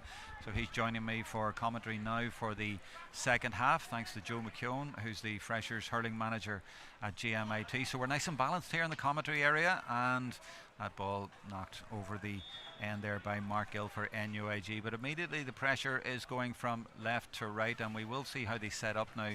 Joe was saying that NUIG would be well advised not to sit deep, to go for it, but I can see quite a few of their players back there marking nobody as such, but marking space. And for example, Conor Caulfield has dropped in there, so they will be keen not to concede goals, but there is a danger in sitting deep and inviting the other team on. Now that was actually a good connection, not accurate, but a good connection from Enda Egan, who is just into the play. He's the one change at half time, John Paul. Yeah, and he'll be hoping to make an impact. I think he's kind of, you can see his leg is heavily strapped there. He has a hamstring issue. Probably would have started, but at this point, I suppose GMIT are throwing the kitchen sink at it. Really, I suppose the need to being 9 points down. Absolutely, yeah. No, beautiful pickup, and that's not the first beautiful pickup we've seen in the game. And that one, of course, was by Keenan Fahy. Earlier on, it was Cian Lynch. So both teams giving an exhibition here today. Great skills, as you would expect, and there's a block in there as well, but nice turn and clearance by Cayman Killeen. Oh, what a catch as well. I did say there were skills on show. That was Fleming, and he sent Lynch away with it, and a lovely little pass there off to Flannery and McDonough, and he pops it over, and NUIG are moving ever so nicely. That was a slick passing move there and a lovely finish. They are 10 in front, and they are playing like they're 10 in front. Yeah, a great move there. Again, Cian Lynch, what was very intelligent there was just before he offloaded the ball to Oisin Flannery, he cut across the defender, kind of obstructed him and took him out of the game, really, which created more space for Oisin Flannery in his run. But a great score. I suppose it's important as well to... there's one back. GMIT, sorry to interrupt you there, but that's a good response there, and that was Conor Gardner at the other end, and they kind of needed that one to go over. Sorry. No, a great score, and I was just saying it's important to acknowledge Keenan Fahy's piece of skill there, very similar to what Cian Lynch did in the first half. Absolutely, yeah, enjoyed that as well. Just a little bit of know-how in there, just to step in front and just put it on a plate. And a lively start to the second half. A point each. Lynch again involved, and Joe, I think, mentioned that he wondered would Lynch be involved more in the second half. Well, he's crowded out on that occasion. Tried to get involved, but this is Fahy driving forward, barging his way forward for GMIT, trying to drag them back into this game. Now there's nobody in there on the end of the square. Cummins getting there now, but a little bit too late. But they'll need to get on the end of one or two of those long balls and maybe pop in a goal to make this interesting, because otherwise it's going to be a long second half for them, because they are trailing by 9. Nice sunny day now here in Galway. Still a breeze, although I really don't think it's as strong as it was at the start of the game, or even before the game, when I thought everything here was going to be blowing down from one end of the pitch to the other, including tables and monitors and whatever. But it certainly isn't as strong, but still you'd rather have it on your back, and GMIT have it in the second half. This is Niall Collins, who came in the first half in place of Darren Morrissey. Brilliant catch there by Kennedy. He took that in his stride and leaves it off to McDonough. And are they going to get a score of that? Lovely hurling once again from NUIG. When they get going, they are very easy on the guy. That was beautiful from Kennedy, setting that up. Yeah, again, probably better distribution by NUIG there than GMIT were doing in the first half. A good ball down the channel to Nyland into space, what I suppose he wants, and again, excellent hands from him, and a great score. Yeah, it's like you were saying, the ball in from GMIT wasn't as good. When you get ball in that nicely, it's going to suit the forwards. It's going to make them look even better. So Lynch is over this, and this looks like another free for NUIG, and this might actually put them 11 up. Number 11 isn't going to take it. It's going to be Nyland, but this should be 11 in it, and that's the biggest gap we have had so far. To think that when GMIT got their goal, they brought it back level, and since then it's been all NUIG. Yeah, and I suppose Nyland is worth his weight in goals in terms of frees. I hope I don't put the commentator's curse on him, but he certainly is worth his weight in goals. Yeah, he usually gets about 12 or 13 per game, and he has adjusted there, and the trajectory of that one was a little bit lower against the wind, and it worked. And indeed now it's 118 to 17, and the Battle of Galway is being won by NUIG at the minute. Now GMIT have a few tricks up their sleeve, I'm sure. They've brought on a substitute, Egan, and they have a free now, so that should bring it back, and they will give it a right old go there. So this game definitely not over yet, but that looks like a painful one, and he's going to need a little bit of treatment there. Yeah, that's Niall Collins again there, the substitute, giving away that free. He's been spoken to now by Liam Gordon, the ref, possibly a yellow card, I'm not sure, but you know, giving away frees kind of cheaply like that is not ideal. It's kind of, you know, especially maybe, you know, if this game, you know, gets a little bit tighter, or, you know, down the home straight, if GMIT come back and there's a couple of points in it, like decisions and stuff like that is key really, I suppose, and you want to be, I suppose, limiting yourself in terms of, you know, gifting opportunities like this to the opposition. The other semi-final is tomorrow night, by the way. 2022 Electric Ireland Fitzgibbon Cup semi-final. IT Carlow against UL, playing the winners of this one. GMIT still in this one. Cooney has put that over to bring it back to a 10-point game. And early in the second half, too early to say, but we're looking for signs of a GMIT comeback. Are they going to get back into this with a vengeance? At the minute it's sort of point for point, and it's gone from a 9-point game to a 10-point game, so not much in it in the second half. But if GMIT can manufacture something here, we could have a very interesting scenario. So that's sort of the way the game is balanced at the minute. And this is Sean McDonough from Mount Bellew, looking to connect, and Cummins off the ball, I can see, is trying to make a little bit of room, and that's a beautiful connection, and that is dangerous, you know, and it's almost too good of a connection there because it went over the head of his forwards. But if somebody had read that, that could have ended up in the net, that could have been special, but it didn't. But you saw maybe the way there that the wind is affecting the game as well, so maybe they'll take encouragement from that and they'll try to do that again once or twice. But this is Liam Riley, who has thankfully recovered from the knock he got in the first half. That's brilliantly taken though by Gardner for GMIT, and there's a point, and that is the sort of inspiration that I was talking about. That's the sort of score that they need. Yeah, an excellent score by Gardner. Again, a really strong physical presence as well. I'd be a little bit concerned about the NUIG puck out here. Like, that wasn't reached. That was going about 50 yards against the wind. They don't seem to be looking for it short or quick, which I think is, you know, something that you do, you know, try to, or need to try to do against the wind, and work it out short. But I don't see so far that they're not trying to do that anyways. And it's certainly inviting GMIT at them, and they are accepting that invite because Luke Prendergast, number 4 from Ballindereen, has fired that over from inside his own half, and there's 2 in a minute, 118 to 110. And in a matter of 60 seconds, it looks a lot more possible for GMIT, and now their tails are up. Oh, but just when you need it, Cian Lynch, brilliant catch and a brilliant layoff as well from the hurler of the year, playing in the Electric Ireland Fitzgibbon Cup. And now it's Fleming going through, trying to get another goal. He got one earlier, doesn't get it this time, but again, brilliant play by Lynch. Excellent, yeah, and look at just on that puck out, that was a better one. It kind of reached his target, which is Cian Lynch. It went about 25 yards further as well, so I suppose when you can do that, by all means go along as well.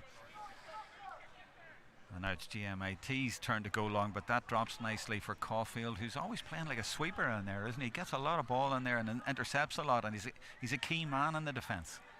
He is picking up a lot of ball. He's playing very well today, both in the tackle and also in loose play. This is Patrick Foley from Clarenbridge, being forced to come back out, but goes on his left side and shortens the stick and puts it up there. But again, one thing having the wind, it's another thing playing well with it, and they just put that too far, and Paddy Cummins just can't get into the game. No, I suppose, look, he's probably on a better calibre of player as well today in Jack Fitzpatrick than maybe GMIT have played in the group stages so far. I think NUIG probably had the tougher passage, I suppose, and that could be standing to them today, you know. But as we said, it's also about the ball in. You know, he can't be expected to work miracles either, and if the ball isn't accurate, then that was more of a hit and hope ball in rather than directed right at him, so that's tricky for him. I'm just checking while we have another break. We've had quite a few breaks today, and yet it hasn't been a nasty game. There hasn't been much edge in it really that I have seen, but there have been quite a few boys getting hurt out there so far.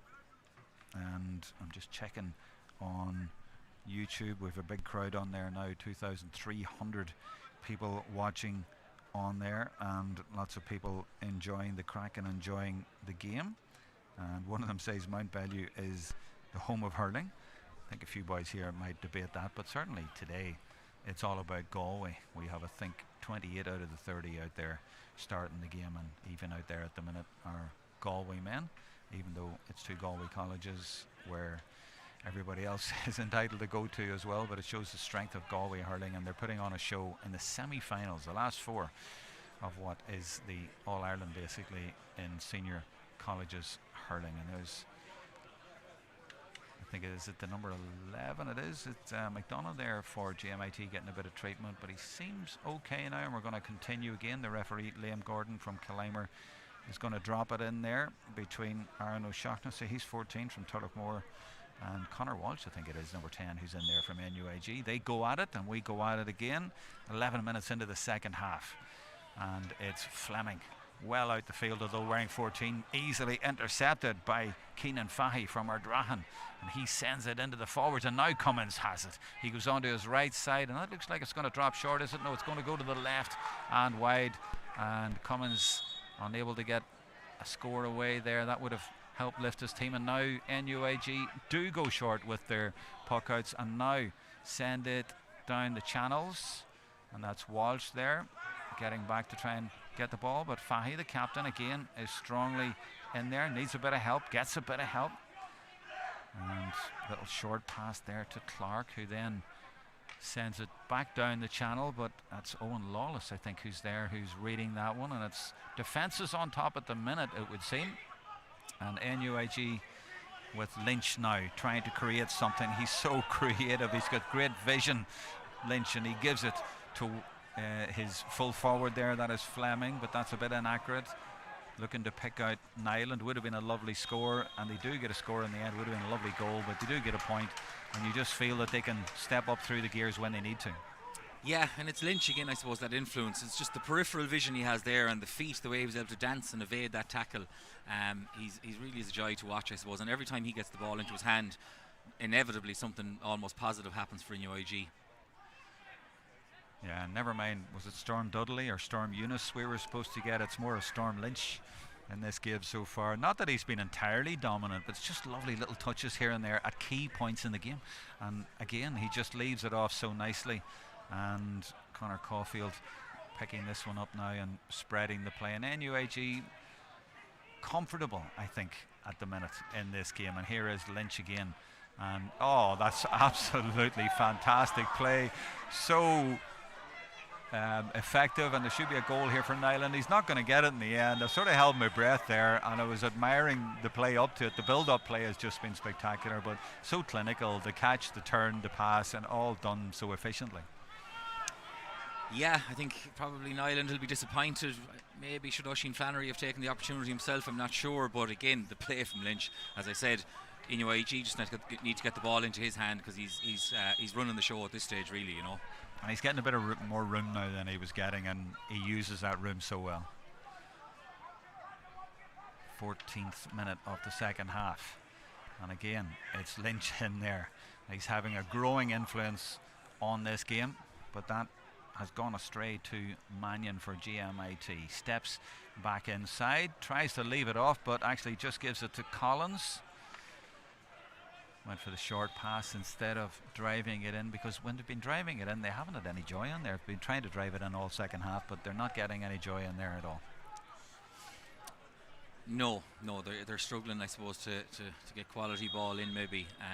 There is a little bit of space in there at times, but just struggling to get quality ball in. And that's why in the 45th minute there's still 9 points in it, same as at half time. So GMIT haven't really made it count in the second half with a bit more wind advantage. Still plenty of time, but they need to be shaping up, and that's not the sort of ball that's going to work for them. NUIG on easy street at the minute. This is McDonough, likes to run from deep, leaves it off, and that's Connor Walsh driving it in low, and that's going to be a free in. Kennedy wins it, and this should be a 10-point game. Yeah, brilliant touch there again by Mark Kennedy. One touch with, I suppose, one hand on the hurl. Maybe the traditionalists won't be encouraging that, but or promoting that, but just one touch into the hand. Again, I suppose the speed of his hands that we kind of alluded to before the game. Excellent hurler technically. And indeed it is a 10-point game.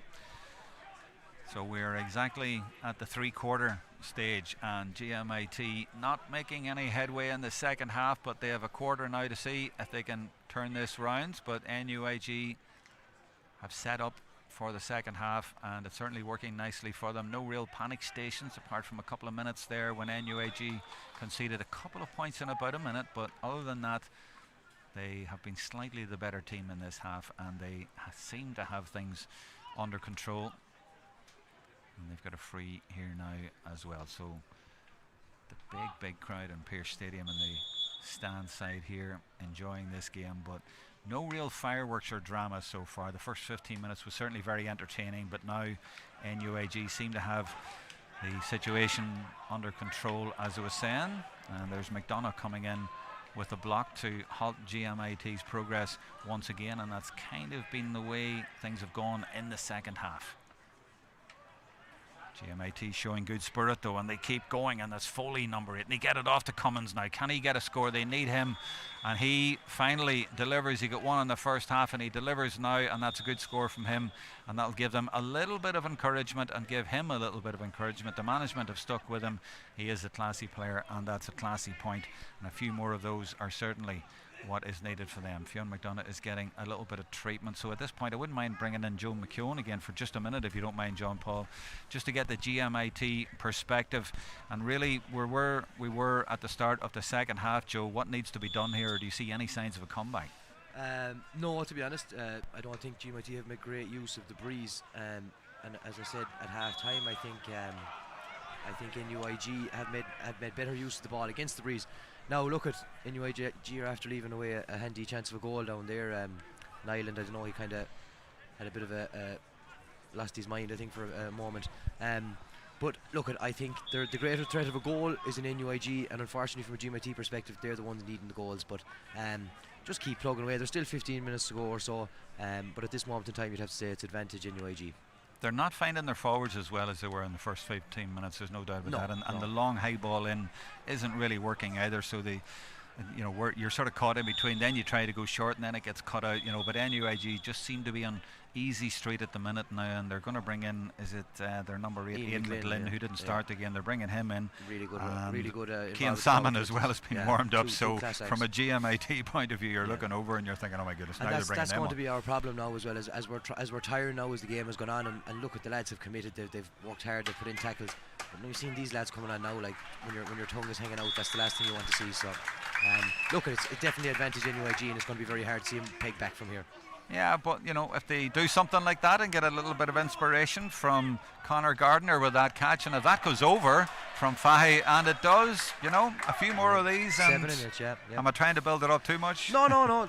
We don't want anyone to give up on it, but at the same time, look at NUIG do look very strong. Hold on. They've given that one away, and that's unusual, but it's a goal chance here. Oh, and they need this, and has he got it? He has got it. You know, it's in the net, and it's the number 15, Enda Egan. They took a gamble on him at half-time, and they'll say it paid off. Now, that was a defensive mistake, to be fair, but they punished it, and maybe it is game on. Let's change everything I've just said. It's advantage GMIT. Yeah. Thanks for that contribution, Joe. That was really accurate. 30 seconds of You're too honest, you know. We've no chance. Forget about it. Oh, so it was codology. I've got you now. Yeah, okay. yeah. No, but seriously, I mean, that could get them back in it, and it's now 120-213, and you know, here we are. They're starting to win all these balls, and their tails are up. So just stay with us for another 30 seconds, Joe, because your team is doing well here. But NUIG always seem to have had a response when GMIT have done something. So let's see what happens now in the next couple of minutes. But it's 213. That's 19 to 120. Yeah, and GMIT are coming out with it again. 23, and they're going to come out with it again. But you know, it's got a little bit interesting, and we are looking like having a very interesting last 10 minutes of this game. And there's another one into the danger zone. I was saying those balls weren't working, but now all of a sudden they are working for GMIT, and there's a free out. But it has got very interesting since Joe McKeown came back on the commentary, Joe. Well, it's just like NUIG are starting to panic and fall apart a little bit when the one or two inspirational scores there from out the field, and then a nothing puck out, you know, which was a disaster by the goalkeeper, and it ends up in the back of the net, and all of a sudden there's 4 points in it, which was 11 a couple of minutes ago, you know. So look, at 10 minutes to go here plus injury time, and you'd have to say if NUIG don't get the next score, the game is very much in favour of GMIT. This has been a really interesting substitution. You came in, and at the start you said your first comment was, to be honest, no, I don't see a comeback, and now you're saying we're really in this. But that's hurting for you. I'm going to stay with I don't see us winning, because that's worked better for us so far. So. Okay, all right. Well, every time I go to bring back in John Paul, there's something else happen. This could be another score. Let's bring in John Paul again, because he'll want to have an influence on this, and maybe stop the rot. We had to stop Joe there because he kept scoring and doing really well when he came in. I don't think we should let him back in, because it doesn't look good for NUIG when he's here in co-commentary. Yeah, that's what it is. So it's 23 plays 19, and this could be 3 points in it. How'd that happen? Yeah, massive momentum shift there. Massive momentum shift. NUIG were kind of cruising, and now that's Cooney making it a 3-point game. But what happened, like, with the goal? I mean, it was such a strange goal, almost out of nothing. They just happened to read it and put it in the net and penalised them. And now it's up to the likes of Lynch and the NUIG boys to respond, because they were almost at sort of exhibition stage where they were popping the ball around, and as I was saying, they were an easy street. But now they really are up against it here. GMIT are mounting a challenge. They have the wind advantage as well, and in a lot of those exchanges right there, they're winning them with play like this, good improvisation as well by the number 11 McDonough. And now Cummins is starting to come into it if he can get that. Now he doesn't get it, but he did get a score a minute ago that started all of that, and if they can get a little bit more ball into the likes of him, we could still have an interesting finish to the game. And NUIG, as Joe was saying, they are struggling a little bit now to get on the ball, but here they are on the ball now. They did make a couple of switches, so maybe those lads will settle, and that's beautifully taken actually by Lynch.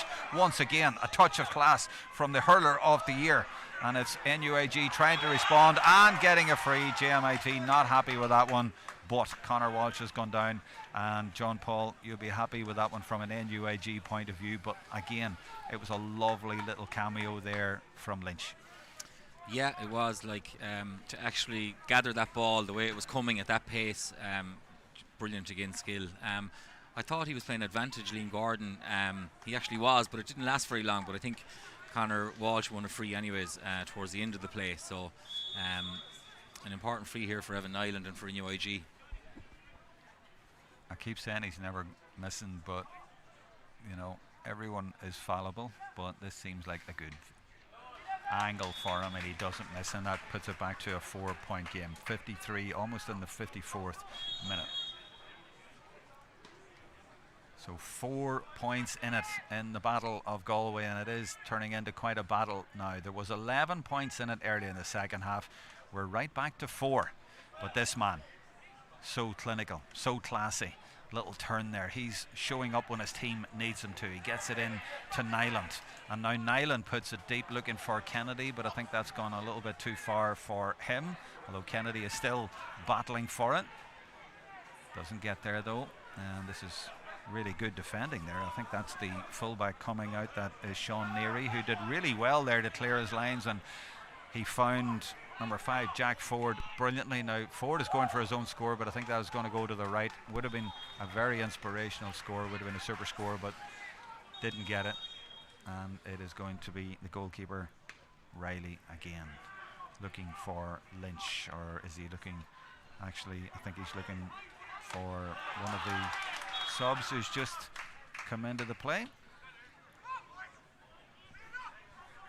Salmon was under it, wasn't able to get it, and GMIT getting it again. And as I said, it's amazing the way games can turn sometimes, and one team 1 minute can't seem to win a ball for love nor money, and then everything falls for them.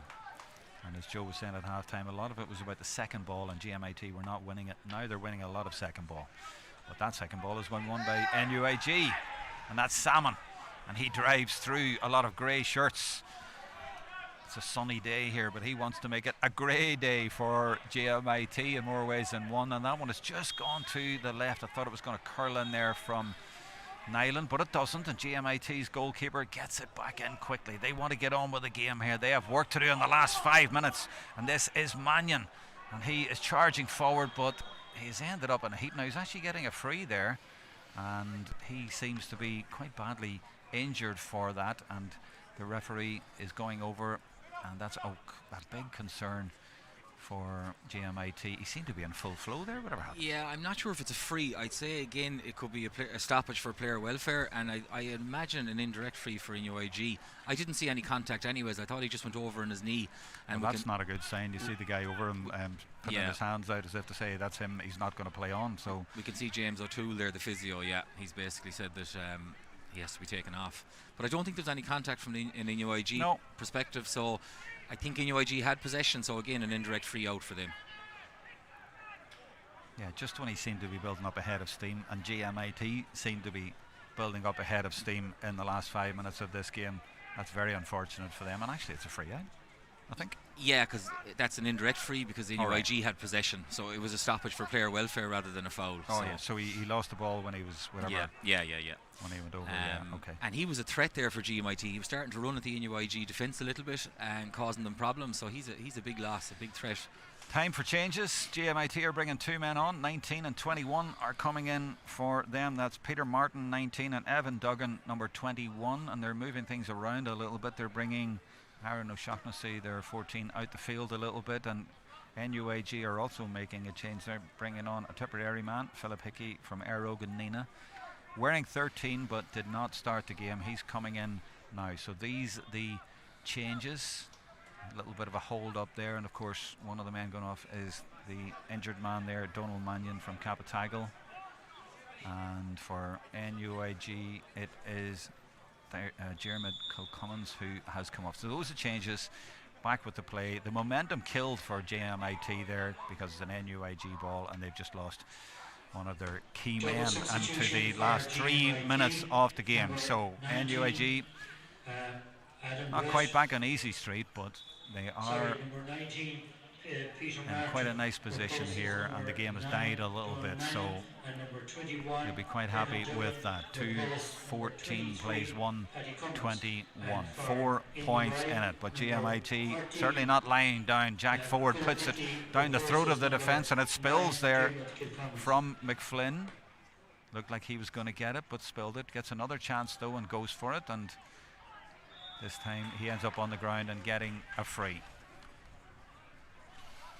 Yeah, Ian McGlynn, the Kilkenarren club man, winning a free out there for Galway, after having maybe lost the ball initially.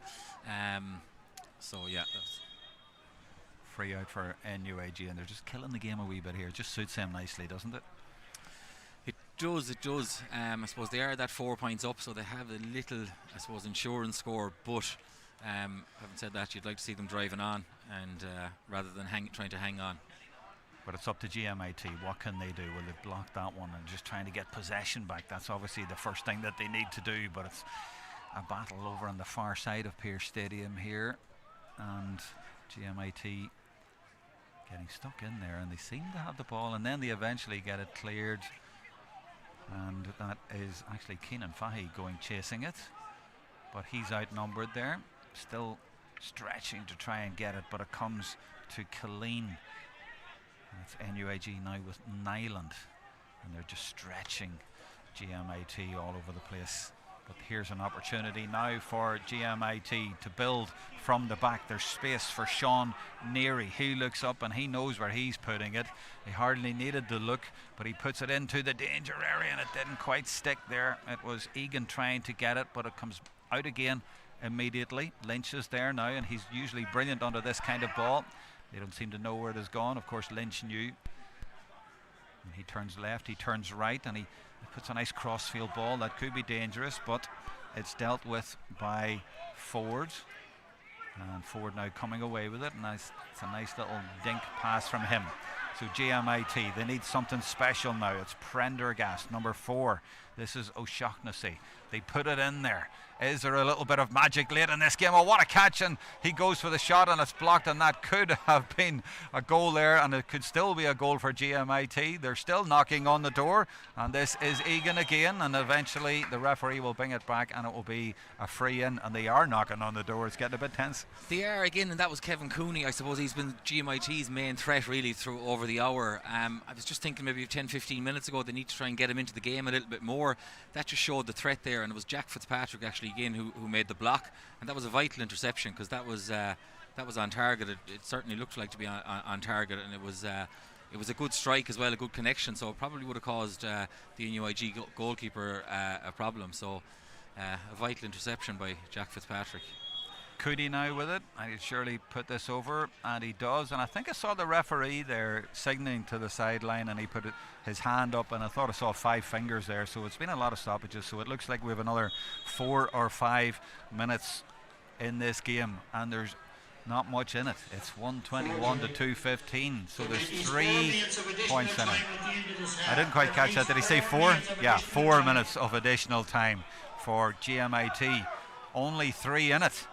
And all the bodies go in there, and they all collide and fall over, and it's a little bit messy out there, but it's an NUIG ball in the end. 3 points seems a lot, but look at the breeze and the flag that the Lions person has there. And there's a couple of men down, so there's a few walking wounded out there, but you know, it's only 1 strike. GMIT are still in this game. It's still tense for NUIG. They have the ball, and both players who had knocks, well, one of them is up actually. This one isn't quite up yet. He's getting a bit of water. He'll take his time. He's in no particular rush. GMIT are, but they are being forced just to wait. It's tense, but it's a 3-point lead for NUIG. They are on the cusp of a Fitzgibbon Cup final, but they are not there yet. So Ian McGlynn, I think, is going to take this sideline cut again from Kilkenarren. He is a great, strikes a really good line ball. So I'm just interested now to see, is he going to try and go at distance and get it into the danger area, or are they going to try and retain possession? I suppose a vital moment of the game coming up, really. And he sends it down into the corner looking for Kennedy. And Kennedy, well, I thought he'd done well, but the referee has actually penalised him there. What happened there? I don't know. I thought that was very harsh. I thought he was trying to play the ball with his hurl. Maybe he held the GMIT player's hand with his own hand, but you see a lot of that in the game now. People don't usually get penalised for that, but maybe. Okay, back with the play. We're in the last 2 minutes now. There's bound to be another minute on top of that, because the last stoppage was about a minute. NUIG vitally have possession, and they play it down towards Kennedy, but it doesn't stick with them there because Kevin Meehan is there from Ballindereen, the cornerback, and Kennedy being penalised again, and he said, what do I have to do here? Now the goalkeeper, Dara Fahy, the goalkeeper, brother of the captain, their dad Dermot, a star for Galway back in the 90s. Two Fahy brothers from Ardrahan for GMIT out there. One the goalkeeper, one the captain, and there's the ball deep into territory. Oh, and it's gone into the top of the net. How on earth did that happen? There's a goal right at the end of this game, deep into injury time, that has levelled it. Out of nothing. The ball just dropped and somebody pulled on it. Let's have a look at it again and see if we can see what happened. Bang! Oh, what a goal in the last minute. And we are level. Real drama here in the Battle of Galway. This is not over yet. Yeah, maybe this is my bias, but I thought Ian McGlynn was fouled there when the ball was coming in the air. I think it was Gardner, maybe number 12. Yeah, I saw that. Maybe pushed him, and I thought Liam Gordon would have seen it. Maybe I thought it was right in his eye line as well. But yeah, a great strike, a great finish. I'm not actually sure who finished it. I have no idea. Did you see, Joe, who scored it? There was about 3 in there. Maybe we'd need to see it again, actually, because it was really hard. There it is again. Now let's see. And bang. Yeah, it's still very hard to see. There's everyone, even the crowd around us, are saying, who got that? We don't know. We'd need to look at it about 4 times, but it certainly went into the top corner, and it was a great bit of opportunism. And I was building it up now, but I was saying, you know, they could get a goal here and there could be drama yet, and they've come back from 11 points down. I mean, even as an NUIG man, you have to give them credit. Huge credit, a massive comeback. It's almost hard to believe. Like at one point NUIG were bringing on Keane Salmon and Ian McGlynn, and they were coasting, they were 10-11 points up, and all of a sudden we let Joe on to co-commentary, and GMIT were back in the game. Well, the referee said 4 extra minutes. We've had 4 extra minutes. Now we are into added time at the end of this Electric Ireland Fitzgibbon Cup semi-final, which is turning into a bit of a classic, and the referee is blowing the whistle. And you know what? We're going to have more. We're going to have extra time. Now, I thought there was more time going to be added on, because in added time there was a stoppage of at least a minute, but he's called it off now. We are now going to have extra time. The drama will continue. We are in bonus territory. The team's coming off. There's a few walking wounded out there, but we are going to get another installment of this. We're going to have a break, I'd say, for 5 or 6 minutes for the players to get in there. And as John Paul O'Connell has mentioned a few times, player welfare is important. We'll have 10 minutes each way, and we'll get everybody charged up again, and we'll be back for the start of that right here. So please join us again in about 5 minutes time.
back for bonus territory, for more drama here in the Galway battle in Pearse Stadium. I'm building it up, and I also have Joe McKeown with me. He's a GMIT man, he's a Clare man, but he's enjoying this battle, mainly of Galway men out there. And Joe, we brought you in with about 15 minutes to go, and the first question I said to you was, well, do you think it's over? There was about 9, 10, even 11 points in it at one stage, and you said, if I'm honest, no. Within a couple of minutes it was turned around. And did you really see that last gasp equaliser coming?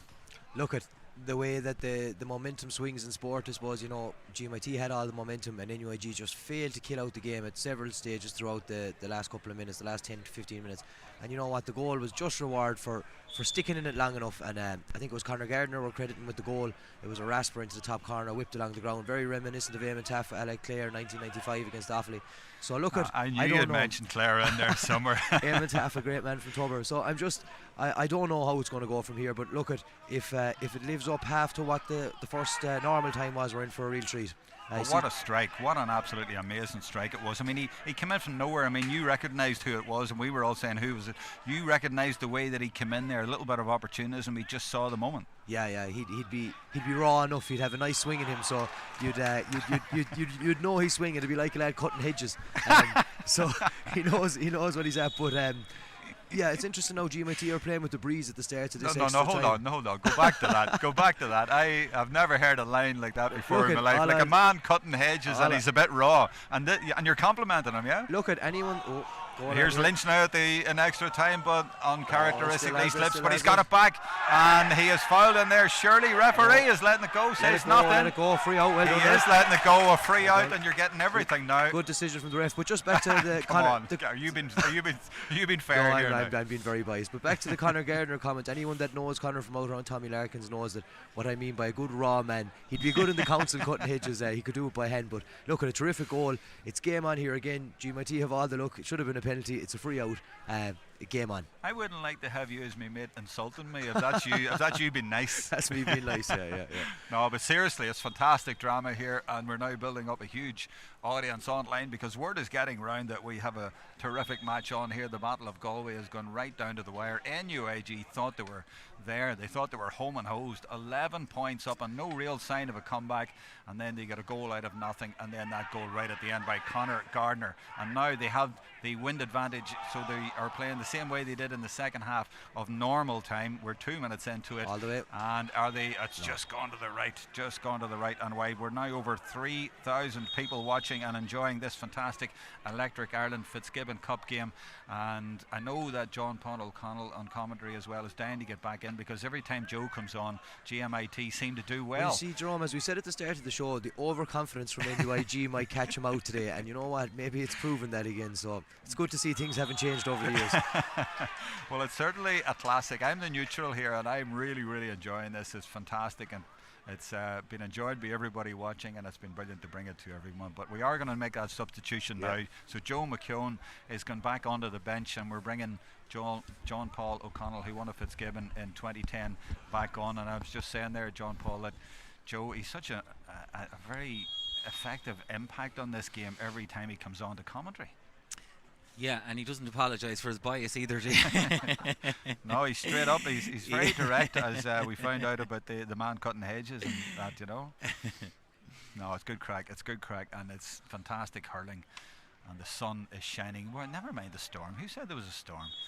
It's beautiful here, absolutely perfect, and it's wind advantage GMIT in the first half of extra time, and it is actually strong. I'm looking at the winds down at the side, or the flags down at the side, and they're flowing and blowing violently down there. So big advantage for GMIT. They have not been ahead in this game from did they get ahead right at the start, maybe for a little bit, a minute or two, but it's been all NUIG since the first quarter of the game. But now it's 3:15 and it's 1:21, so it's 24 apiece. There's no scores yet in extra time, and we're waiting to see if there will be a score. I'm sure there will be before the 10 minutes is up, but neither team really making any significant progress in that direction. And as I say, the wind strong there, and maybe that was a factor in that ball going out of play. But it's a GMIT ball right under the stand, right in the middle of the pitch. And in the second half of normal time, This fella hit one from here, and it actually went over the end line to the left of the goal. So if McDonough can connect and his team can read this, this could be dangerous. And he has connected beautifully, and he loves to curl that in. And I said he was going to do it, and he did do it, but the number 6 there is Captain Fahy, didn't seem to read it as well, though I'm not sure what the big man, the centre half-back, is doing in there now in the full forward area, except causing a bit of trouble there now. Yeah, I think he's actually a good hurler, so I think GMIT are kind of going for broke in putting him in full forward. I think he lost that ball in the sun there. He didn't actually see it until it was almost in beside him. So I think the sun was definitely in his eyes, but I think it's a bold move by putting him there, and I think it's a sign that GMIT are going for it. I suppose it's certainly with the wind anyways in the first half. Yeah, well, his physical impact, I'm sure, is going to tell, but at the minute the ball is up the other end of the field and we still haven't had a score 5 minutes into extra time, so we're still level. But now, what can Salmon do about that? He does the donkey work and leaves it off, and Nyland is there, and it's deflected over the line. It's going to be a GMIT ball, in fact, and both teams just cancelling each other out here in extra time, it seems. Yeah, I think NUIG are rattled, I suppose, from the last 10-15 minutes of normal time. They're playing against the wind here. I think if they can basically just kind of, maybe stay in the game, or, not let GMIT build a lead or that, they might find their feet again and possibly push on in the second half with the aid of the breeze. I suppose we're 5-6 minutes in and GMIT haven't really utilised the breeze yet, but hold on, there's a chance at the other end here now, because Kennedy might capitalise. There's a little bit of room for him. Oh, and it's the substitute is in, and he's brought to the ground rugby style, and it was 22. Daniel Loftus brought rather crudely to the ground, and we surely now will have the first score in extra time, and it will be NUIG surely going to go back in front. Yeah, Daniel Loftus, the Thurlock Moore man there, just getting congratulations from his clubmate actually, Conor Walsh, winning that free for NUIG. And like that, if they can just get a couple of scores against this breeze, kind of find their feet again, maybe regain their confidence, it should have them in good stead. Interestingly, NUIG last week went to extra time in the Sigerson Cup semi-finals, and they're going to semi-final replay again, or extra time again here. And yes, he easily puts that over Nyland. First score of the first period of extra time, and it's taken nearly 7 minutes to come, and it's NUIG playing against the wind. So yes, they were rattled, but they are now back in front, and they will have the wind advantage in the second half. But as you can see, the sun seems to be over to the left hand side here, so it's in the eyes of the NUIG players, but they're playing as if it doesn't matter. And then as they say that, they drop the ball, and a free now to NUIG. They're now getting the decisions, and they could now go 2 up, and a little bit of frustration there. Yeah, kind of wrapped his hand around Cian Lynch's neck, I suppose. Again, Cian Lynch, the way he evaded that tackle, broke the tackle, kind of created the overlap for NUIG. I think, as I said earlier, the more NUIG can get the ball into his hand at this stage, the better. It's funny, we were sort of waxing lyrical about the way that he was throwing the ball around halfway through the second half, and NUIG being on easy street, but he's having to dig deep now for his team to try and get them into the final after that magnificent comeback by GMIT. And that's 2 up now for NUIG, 8 minutes into the first period of extra time. And go short with this one, and this is Jack Ford. And this is dangerous because the sun's on the eyes there. Who's going to get to it first? There's more maroon jerseys there, but it's the number 10 again. It's Cooney. He's been dangerous all through the game, and the ball goes over the end line there, and they'll come back out. It won't be a 65, it's a wide actually. But you see what GMIT were trying to do there, just drive it in there and see if they can get a break, but they didn't get it. 2 minutes left in the first period of extra time, and GMIT have failed to score with the wind in this 10-minute period so far.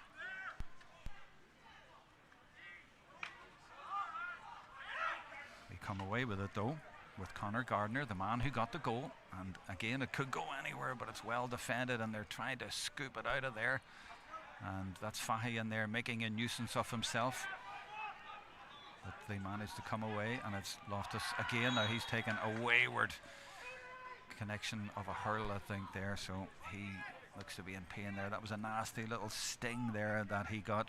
9th minute of extra time, and it'll hold up play a little bit, and from a GMIT point of view, I know you're NUIG, but John Paul, at the same time, not to score in the first period of extra time with the wind. Yeah, no, you never know. There's no guarantee, obviously, in sport, or it could turn around. They could get a goal, but they probably do need to maybe take advantage of this. I suppose we're looking at the clock and it's 9 minutes 40 seconds. Time is almost up here, so yeah, I think they would have liked to utilise the breeze, I think, and maybe get a couple of scores. And just, I suppose, 10 minutes hurling and no score anyways, it's not exactly going to build confidence for them. So NUIG 2 up right at the end of the first period of extra time. GMIT doing their level best, and they do get a free here. Now he's gone down, and that looks like another painful one there. Oh, Adam Clark holding his wrist. He felt that one. Gives me a chance actually to mention that we are watching on Facebook as well. We have a big audience on Facebook, and Eamon Ryan Hamden said hello from New Haven, Connecticut, USA, and a shout out to Cian Lynch. He says up Limerick. Well, I know Mike Faherty out there in New Haven, a great man from Galway, driving the GA out there and done amazing work out there in the New Haven club out there. So I'm sure Mike will be watching this or be delighted that there's so many Galway hurlers out there doing extremely well. So a lot of people watching from abroad, and Mary says she's watching from Saudi Arabia. Great game so far. So everybody tuned in. And there is a wide from GMIT right at the end. The referee looks at his watch and blows for the end of the first period of extra time. And after GMIT's superb comeback in normal time, they had the wind in the first period of extra time, but they did not make it pay. We'll have a minute or two of a break here. So let's bring in Joe McKeown again from GMIT for his comments there. Joe is the fresher hurling manager at GMIT. He knows them well, and Joe, you must be disappointed with that half that they didn't capitalise. I know it's not over, it's only 2 points in it, but didn't capitalise on the wind at all. Not a single score. Yeah, not a single score. I suppose keeping NUIG to kind of 2 points when NUIG are playing against the breeze would have been fine, but not to get 3 or 4 scores beforehand is a killer. So yeah, look, they've all to do now in the second half against the breeze, but they had it all to do in normal time as well. So look, just keep chipping away. They've done well. I see the lads are inside there, Mike and Bosco and the lads talking, trying to put together a plan to keep us going in it. But look, they've been a credit to themselves so far, and they've represented themselves so well against all the odds. So all they have to do is go as hard as they can for another 10 minutes and try and turn it around again. So that's what we're up against here. So NUIG, I don't feel have made big use of the possession that they've had. A lot of possession in that, even though they were against the breeze. But look, it's going to be interesting now if NUIG and Ireland in particular can get onto loose ball and pop balls out from out the field. It could be over. I see Adrian Prendergast is being warmed up for NUIG, so they might be bringing him in, but at the minute it seems to be what you're saying is it's not necessarily down to tactics at this point, it's down to winning the dirty ball and getting stuck in there. Yeah, and look, with 10 minutes to go against the breeze, GMIT are going to have to carry the ball a lot more again, and just it all depends on whether they have the legs to be able to do that now at this stage. Okay, Joe, thanks very much for that. We'll substitute you back off again and bring in John Paul O'Connell for the second period of extra time. He's very much an NUIG man. They are in the maroon out there against the grey from GMIT. It's sunny here in Pearse Stadium. We're really enjoying a bit of a classic here, and I know we're reminiscing at the end of full time about days gone by in games like this. There was one day you said, what was it, you were 9 points down one day? Yeah, I suppose in the final here actually in Pearse Stadium against Waterford IT in 2010, I'd say 5 minutes into the second half we were 9 points down, so it's the same kind of situation really. It's never over really in sport until the fat lady sings, I suppose, as they say. So you just don't know, as I said. And what got you back that day, and what did GMIT need to do here? I was talking to Joe there, and we're saying you just need to get stuck in. Well, a little bit what I suppose GMIT have done there in normal time. They're not obviously out of it now at all. This is kind of in the balance all the time, but I suppose what got us into it that day was we got a goal. I think Caelan Morey got a kind of a goal, and next thing that's just, I suppose a little bit of confidence filtered through the team, and next thing you get a point, and just the momentum shifts really, I suppose. We got the confidence. I suppose WIT maybe we're on the back foot, and then something like this can happen and you get a free out of nothing, and then maybe GMIT are going to score from this, and there's 1 point in it, so you just have to keep plugging away. Yeah, I think momentum is a big thing really, and how that can shift during a game.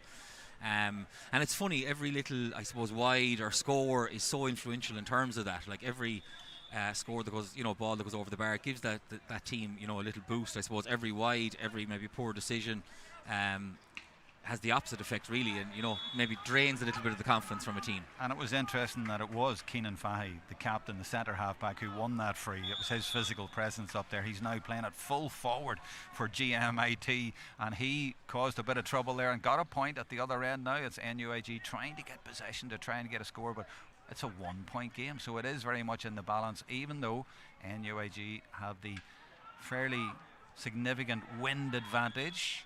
And the referee in the end gives that free in, and you can see the GMIT players are exasperated with that decision, but it is a free in, and this should put 2 in it again. What happened there? Yeah, Mark Kennedy won that free again. I suppose he won possession in a ruck, was trying to kind of evade a tackle, and Liam Gordon deemed, I suppose, that the GMIT player fouled him. So again, a really positive contribution all day from Mark Kennedy. 2 points in it. 3rd minute of the second period of extra time in the 2022 Electric Ireland Fitzgibbon Cup semi-final, the first semi-final. The second one is tomorrow. That's IT Carlow against UL. Follow that will be the message here from the Battle of Galway. First-class rivals, as Electric Ireland say in their sponsorship campaign, and it certainly is. Boys from the same club, same county, going toe-to-toe here, and it's going right down to the wire. And that is a free in for NUIG, and I'd imagine that's another point. It's on the left hand side, but doesn't really matter for Nyland where he takes them from. And there is the substitution that I was hinting at earlier on. 28 for NUIG, that's Adrian Prendergast is in, I think he said, for Conor Walsh. Yeah, Conor Walsh, the Thurlock Moore club man. Keen Salmon here again, the sub for NUIG, won that free. Referee played advantage, so that's again kind of the impact that he's making on the team, and maybe that strength and depth that NUIG have. They're also warming up Liam Ford from Ardrahan just on the sideline here. He's putting his yellow helmet on, as you see there in the foreground of that shot. A little bit dark there in the foreground, but that's him. GMIT now, after getting that point, they've conceded 2 in quick succession, but now they've got to free themselves for that foul on their number 21, Evan Duggan. 1585. A black, also please, and so 14 minutes gone in extra time, 6 minutes to go. It's NUIG who have got themselves back in the driving seat. 125, that's 28 plays 25, 3 points in it. So effectively GMIT are back in the same position they were in at the end of normal time.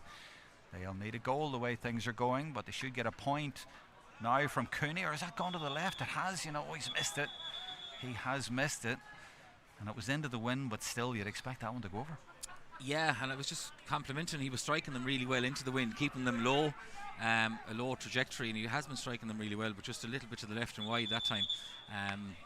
And again, talking about momentum, that's a kind of letting NUIG off the hook really there, And we talk about strength and depth now, and it's NUIG who are rolling on most of the subs, and I see now that GMIT have now withdrawn Enda Egan, who came on. He was the hamstring worry. He came on at the start of the second half, and it looks like his day is done, so he's off, and they just don't seem to have the same strength and depth as NUIG have. They're bringing on big men all over the place here who are influencing this game, and maybe that's why they have sneaked into the lead here, and now they might sneak further into the lead, and Lynch tries to put the icing on the cake, but before he gets a chance, the referee blew his whistle and said that was over carrying. So we still have that 3-point lead, and that's a precarious one for NUIG, as he found out not too long ago. Now GMIT got a goal at the end of normal time. They've put their captain in there, Keenan Fahey, to try and use his physical presence to try and win this, and he's gone to ground, and the crowd certainly are calling for a decision for GMIT. It's not coming, but the ball is still loose in there, and they're battling in it, and there's battling of Galway, and eventually it's blocked down, and it's a bit of a stalemate there. Let's see who can come away with it. Oh, it's broken, and it's a grey shirt who's there, and he goes to ground, and that is a free in. Referee right on the spot, and he has given it. It's a free in. It's not quite last chance saloon, but 4 minutes to go. and this should bring it back to 2 points. Referee adamant. Cian Lynch is there protesting, but the referee, Liam Gordon, says that is a free in. So I'd imagine at this point he'll take his point rather than go for goal. Yeah, and I think it was a free, and I don't think Philip Hickey actually needed to do that. I think he actually could have just played the ball, but he did play the body, and it was a free, needless enough really, because he was in a good position to actually get a tackle in, a legal tackle. So 3 points in it. He's taking his time over it. You haven't got that much time left, especially if you just take your point here. He's protesting about an incursion, but Cooney should bit this over. No, he's going low, he's going for goal. Oh, and he didn't get it though. I think the goalkeeper blocked it first and then it was cleared, but yeah, he certainly went for it. He went for broke there, Cooney. I wasn't quite expecting that, to be honest. Maybe I should have been, but now they're going to go for goal again, I imagine. No, he's come for point this time.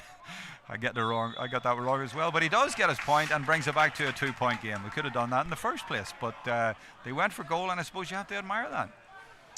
Yeah, I was kind of thought he maybe should take the point. There was 3-4 minutes left, maybe 1 minute of injury time. There probably was enough to get 2 more points after that. But yeah, at the same time, he stood up and he went for it. So, and they did get a point eventually anyways from open play after that. So it's still a 2-point game, and we got there in the end, and a substitution being made. Mark Kennedy's coming off, who's had a great game, and he's been replaced by Liam Ford, another Ardrahan man on the field, this time for NUIG. Now 2 in it, and that is broken kindly. It's been kicked and it's been picked up by Evan Nyland, who's got room there. He'll try to get on his left hand side. No, he leaves it off to the man who's just come in. That's Ford. Now Nyland is trying to get it, but it's gone over the sideline on that far side there, so it's a GMIT ball. Now there's a man down, and I think it is Ford, so he might require a little bit of treatment. Or is the referee just going to let the game go on? He does let it go on, and that is eventually going to be picked up, I think, by, is it Peter Martin, the number 19 for GMIT, who's in there now. And GMIT trying to manufacture a way of getting the ball up the field. 2 in it. Is there more drama in this game? Is there another comeback in them? Oh, lovely little catch there and layoff and a crude tackle. Beautiful play by Conor Gardner, the man who got the goal. And this is a chance for them to make it a 1-point game, and the referee is definitely going to want to have a word with Colleen about that. So looks like a yellow card, but a sign of where we are in the game. Desperate measures and tackles like that being made. He's aware he didn't want to let his man get away, and this is now Kevin Cooney from Sarsfields. He's had such an impact on this game. This should be perfect for him. Drills it over the bar. We're in the last minute. It's 1 point. It's tense, John Paul. Very tense, yeah. Kind of a needless free there as well. It was almost a 3-on-1, even though he had gotten past Cayman, but there was 2 more NUIG defenders there, so I'm not sure if it was necessary, but very, very tense.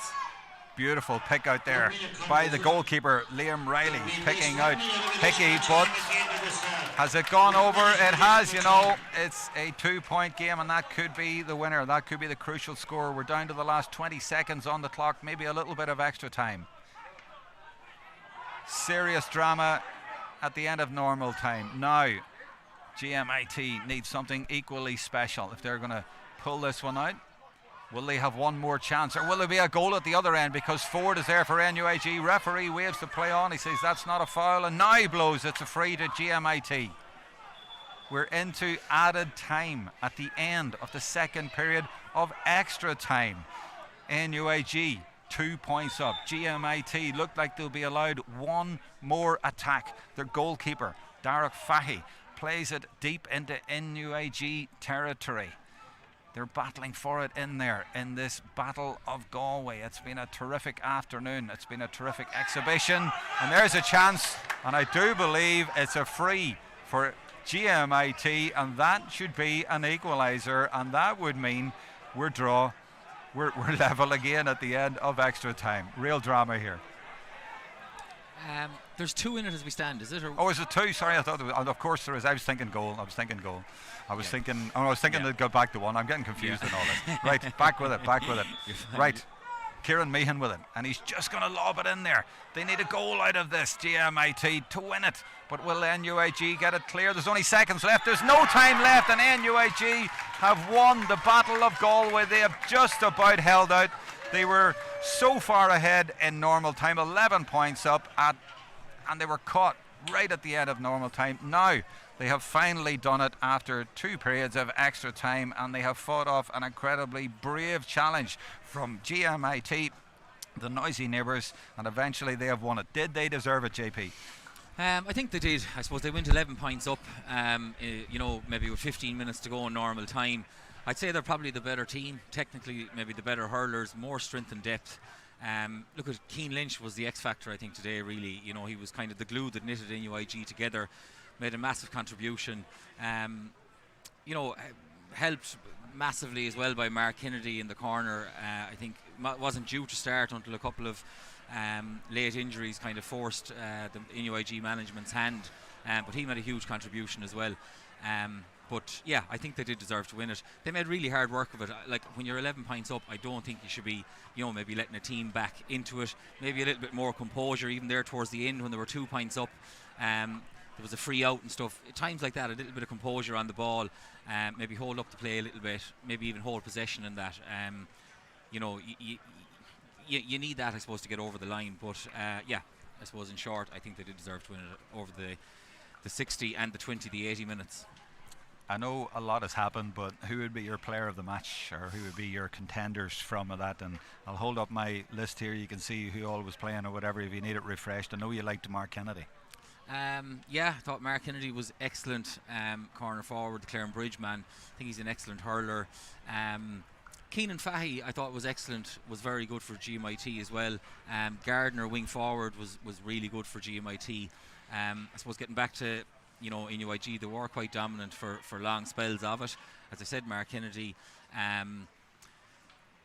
Jack Fitzpatrick was really good, I thought, full back today. Kind of his distribution was really good. He was very good in the tackle as well. But I suppose my man of the match would have to be Keane Lynch. There's a part of me that would love to give it to a local Galway hurler, but I just think his influence was that much that he definitely deserved it. He's just so good on the ball. His peripheral vision, his awareness out in the field, the way he can see tackles coming and evade tackles, his feet. Obviously his striking as well, he brings others into play. Just super intelligent hurler, so he'd be my player of the match. Okay, and a quick comment from you to finish. You were there, you played on the NUIG team that was the last team from the college to win the Fitzgibbon back in 2010. You must be delighted they're back in the final.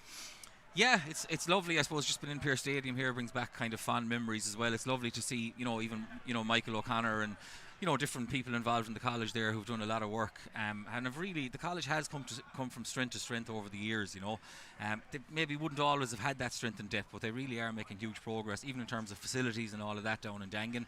So kudos, I think, to Michael O'Connor and to the sports department in NUIG. But I mean, they're only in a final. They're going to have a massive test. I probably felt before the game that if they got through this, there probably will be a bigger test will lie ahead against UL or Carlow IT, two super teams who are playing tomorrow evening. So there's nothing won at all, so they're only there, and possibly their toughest game lies ahead. Okay, all right, John Paul O'Connell, thank you very much for joining us today. Can you pass the headphones over there to Joe McKeown, who's a very disappointed GMIT man, of course, but at the same time, thanks, I'd say very proud of the lads out there. How do you feel at the end of that? Oh yeah, you've summed it up there. Obviously extremely proud of the effort they put in, like as I would have expected from them, but they really dug deep and they battled so hard today.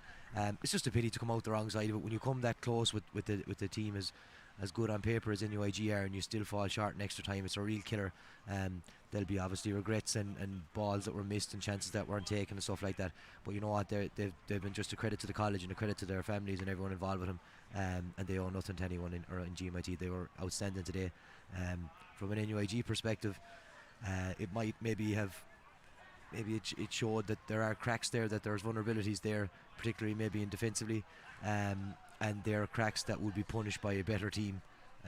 As I said, there's no one can doubt GMIT's commitment, but a better team on the day would have punished NUIG, and I think going into a final, this might be a great thing for them. It'll open their eyes a little bit more. But Carlow and UL will certainly offer a bigger threat offensively, in the final against them. So they've got a lot to work on, and they've only got 2 or 3 days to do it. So it's obviously recovery and get themselves set again. But it's a big test ahead for them. And just finally, John Paul went for Cian Lynch for player of the match. Just his influence, his vision, his feet work, and just that extra bit of class there. Would you agree with that? Well, as a Clare man, you'd hate to give it to Limerick man anyway. Hey, there was 28 Galway men started, and it was a Limerick man who got it too, so never mind. And how fine he had to pick the one Limerick lad out of it.